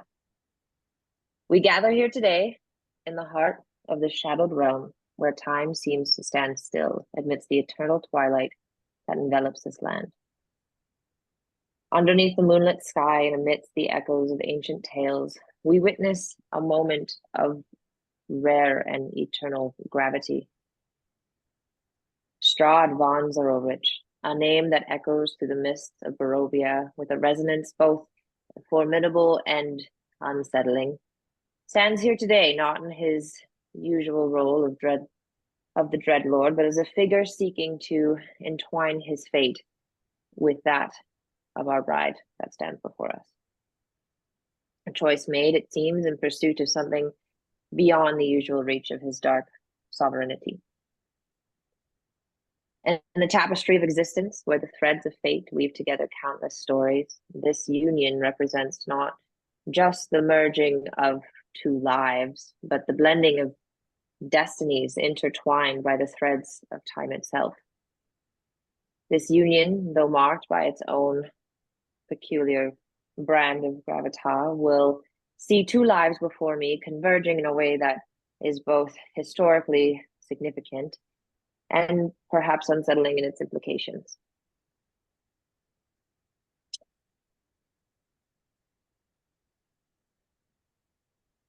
I now look at Irina.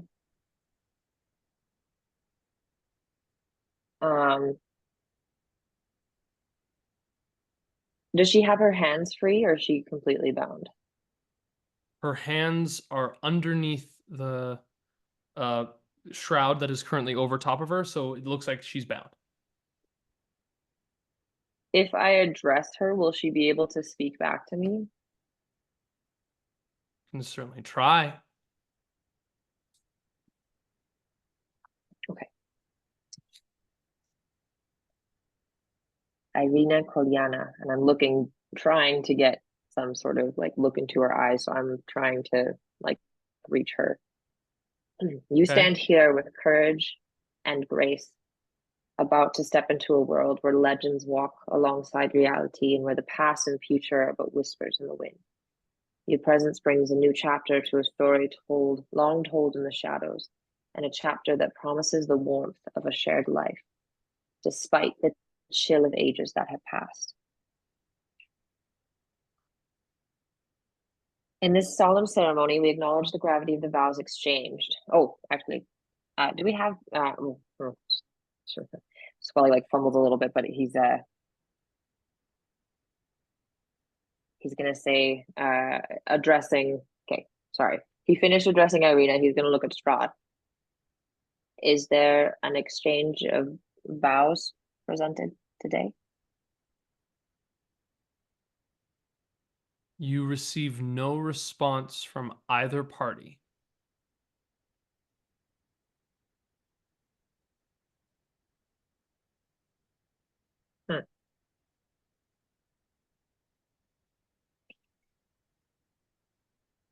Then may we be presented with the rings.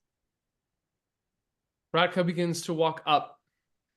Coming up towards the two of them, comes in between, kind of like at a lower level, but still standing up and presenting the box.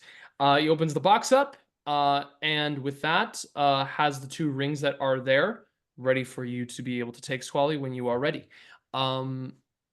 At this moment, the Triton vampire spawn begins to walk up behind and goes to kind of cover up and move in front of Irina. and you see the Triton begin to fidget a little bit. Take some time. And then moves over. You can continue here, Squally. What was he fidgeting with? Was it Irina? Make a perception check. Make a perception check.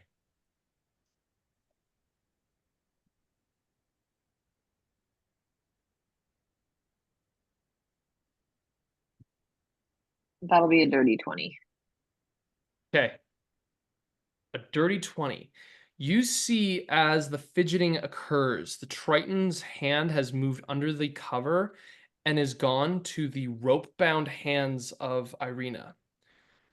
Irina's hands are mangled, bruised, and discolored. Oh. The rope is undone, and you can see the one hand like almost shoots out for a quick second. It flinches, and the Triton grabs it and then begins to tie the rope around like the one arm around the body to keep it tight, but is now holding the left hand and is keeping that hand under. But you can see the discoloration, the bruises, and the cuts. You can see that. On a 20, you also notice a wisp of smoke.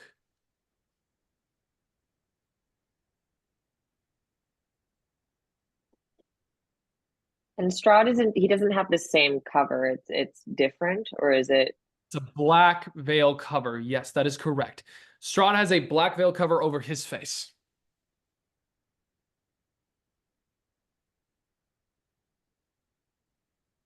Okay.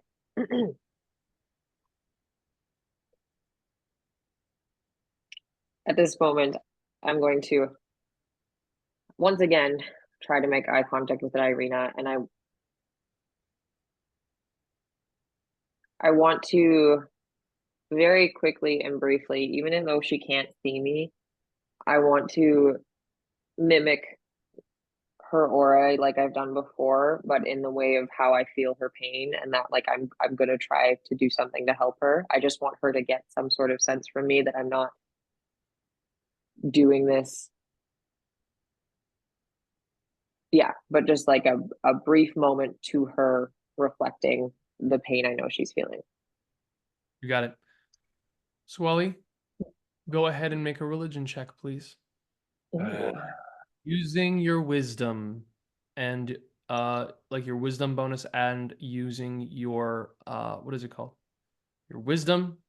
And if you're proficient in religion, are you proficient in religion? Yeah. Okay, then I've you got add your proficiency bonus. Yeah, I got a +4. So 18. 18 using your wisdom modifier and okay, great. So you're adding your wisdom bonus and your proficiency. Got an 18. Great. No, I've added, sorry, I rolled a 14. My religion is +4. I add You add your another wisdom as +4. opposed to no, you add your wisdom as opposed to your intelligence to this. Does Because you're that not still only connecting make on an it +4? intellectual level, you're connecting on an emotional, intuitive level. Okay, so does that make it +8 then, or just +4 still? Yes, it would be +8. Oh, okay, then 22. 22. You reach out to the voices or through the voices that you carry with you, Squally. You reach out to Irina in this moment to connect and give her a comforting thought. You know you are not doing anything to abandon her. You know she's right here to keep her safe. There is a pit in your chest and it rides up through your throat. I don't know if you would try to keep yourself from squawking, but you feel it in your body as the thing that is right in front of you is devoid of any life and connection and devoid of any sense of humanity. You are reaching out to a shell, a hollow being in front of you. But here's the thing, Squally. You're reaching out, and through the echoes and the voices you carry through the wind, one voice that is around you harmonizes almost with this thing. It's reaching out, and you can just tell, screaming out to this one voice. It's a woman. It's like kind of like middle-aged. It sounds like maybe a little younger, like, but you can feel that connection of scream. And it's not Irina's. Someone else. Someone else. A scream that's like calling out and harmonizing with this vessel. It's as if that it would follow through the vocal cords of this shell, but it is just separated. That's what you connect to. That's what you feel. But the person standing before me is a corpse. The person standing before you is a corpse. Yes.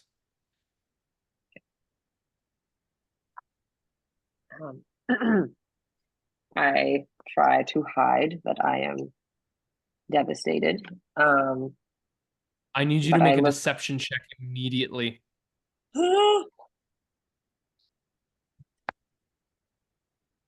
That's actually pretty good. I'm pretty sure it's 0. Okay, 16. A trickery domain cleric is not going to be rattled just by this. You can continue on. Cool.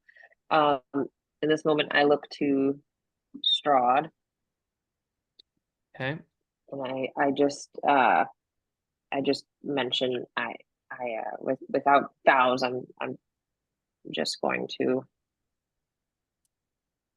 reach out to the spirits to make this union. So in that moment, I will use my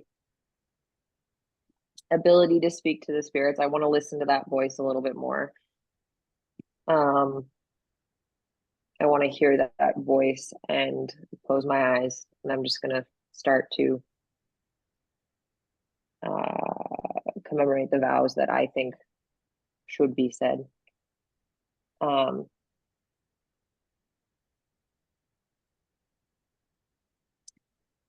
And close my eyes and think. And at the same time, at the end of this paragraph, after I say what I'm going to say, I'm going to start casting a spell using, it's just a verbal spell.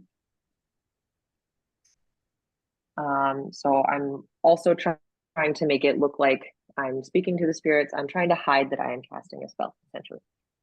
If that makes sense. Okay. Yeah, sounds good. So Everyone that is, every one of you can make an insight check right now, because you guys all know Squally pretty well. So make an insight check to see if you'll catch on to this. This is going to be important. You have to beat a 16 or meet or beat a 16. So now my eyes are closed, and I'll just say, in this solemn ceremony, we acknowledge the gravity of the. Where I got it. Sly not failed really to check, vows, but no. he's just too emotionally invested in this speech Squally's giving. Thank you. I worked Nice. hard on it. I got a 14, so Sly I didn't also see. got a 14, so yeah, I Look missed at that us one. go. Look at us. That's like the third time we've rolled the same thing tonight. Yeah. Damn. Ironically, Wystera rolled a 12, so 17. Okay, and Kari got a 22. So Wystera and Kari are the two that know it. And I'm just going to tell you right now what Kari's going to do for you, Wystera. Kari's slowly moving her hand towards you and is going to do a quick little sleight of hand thing. Oh, it's not great. Okay, let's look at that quickly. It's 2. Okay, they will notice. You are going to get 11 hit points added to your pool, Wystera. Kari's giving you 11, but before she can give you more, her hand is grabbed silently by the Vistani, and Ratka kind of will turn a little bit, but Squally, continue. So Squally's eyes are closed in this moment, and he's mainly speaking also to the spirits. Like he's really to all the voices he's heard. He is speaking to all of them right now, and not really to the crowd. He's more just whispering to everything. In this solemn ceremony, we acknowledge the gravity of this union that is being exchanged. Let these unsaid vows be a testament to the power and the bond that these two will share, a bond that defies the constraints of time and the barriers of fate. As you declare your commitment, as they declare their commitment to one another, may it be a light that guides them through the darkest of nights and the deepest of mists. And he's going to kind of finish his prayer. He's going to make it look like a prayer. And then he'll look up, and at that point, the spell takes a minute to cast. So Yes. let that be happening. Irina Corliana, do you accept this union with Strahd von Zrovich, fully aware of the darkness and the burdens that come with it? And do you pledge to stand by his side through all that may come? And in this moment, his voice rings real strong. Nice. You feel it echo. And does she say anything? Obviously, probably not. You hear nothing, but you do see the Triton bring up the forceful left hand outwards. And Ratka kind of turns and slowly begins to grab the ring. He puts the ring on the finger, looks at them, kind of unsure, backs up.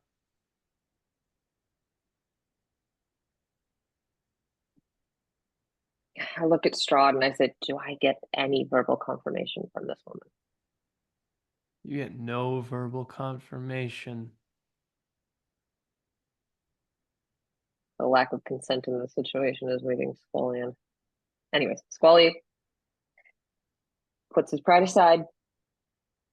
Strahd, do you take Irina Koliana to be your own, to share complex and often shadowed existence that you learn, acknowledging that this bond will forever alter the path of both of your lives? Do you promise to cherish and protect her through the darkness and through the light? Make an insight check, Squally. Outstanding.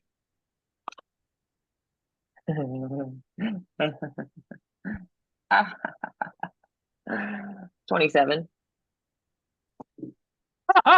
27. You see a hand come out of the veil. Single hand, single left hand comes out. Ratka begins to grab the ring, and you hear a muffled voice underneath say, I do. And it doesn't sound like anything at all like Strahd. Oh, I don't like that. Who am I marrying? Okay.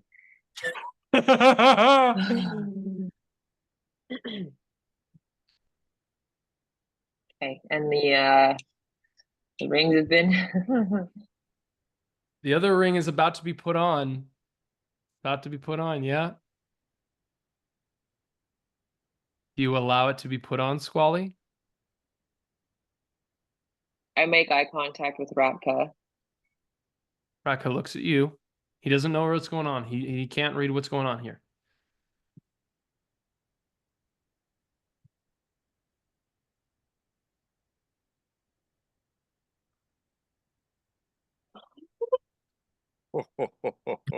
Do I I see feel like- like okay, the so there's- conflict on Squally right now? No, you are so proud of Squally. He's like, you and Sly So are just proud. unified. Like, Squally's killing it. Squally's killing it. So proud. Okay, because my two thoughts here are like I feel like the marriage isn't going to be complete until I announce that it is complete. However, maybe the ring is going to affect.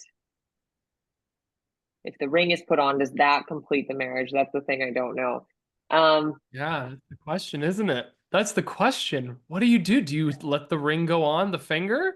Ratka's Oh. about to do it. What do you do?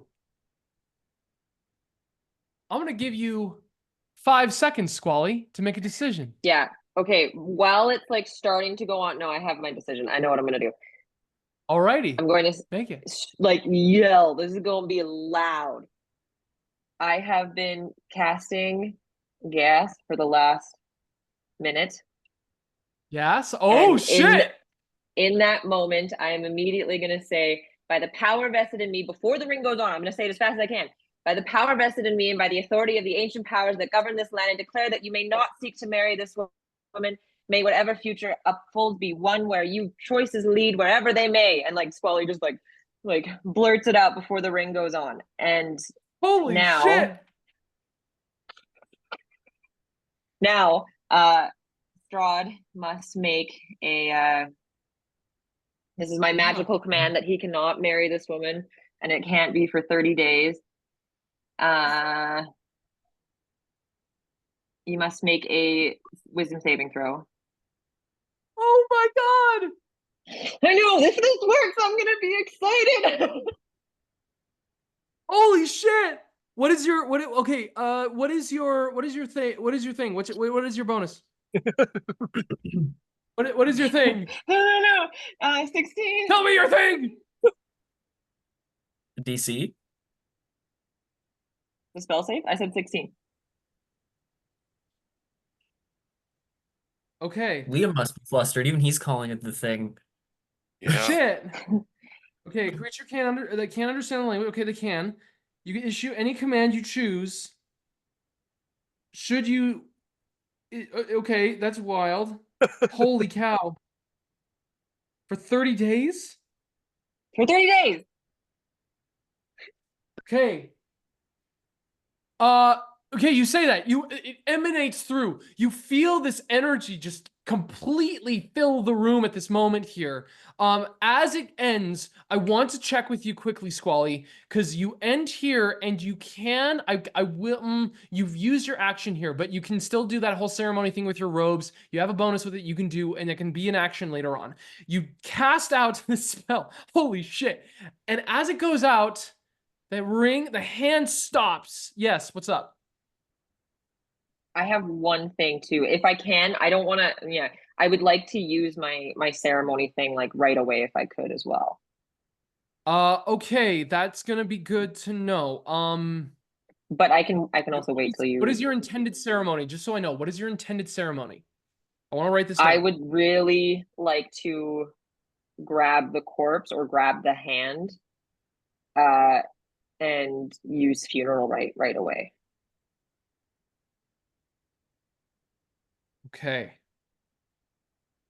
That's going to be really interesting because that's going to tie into something later on here. But okay, you're going to go reach out to that person then in that instance. That's good to know. You call out, the hand stops, Ratka stops, everything stops. Hands there, freezes. And you hear the voice underneath the veil speak.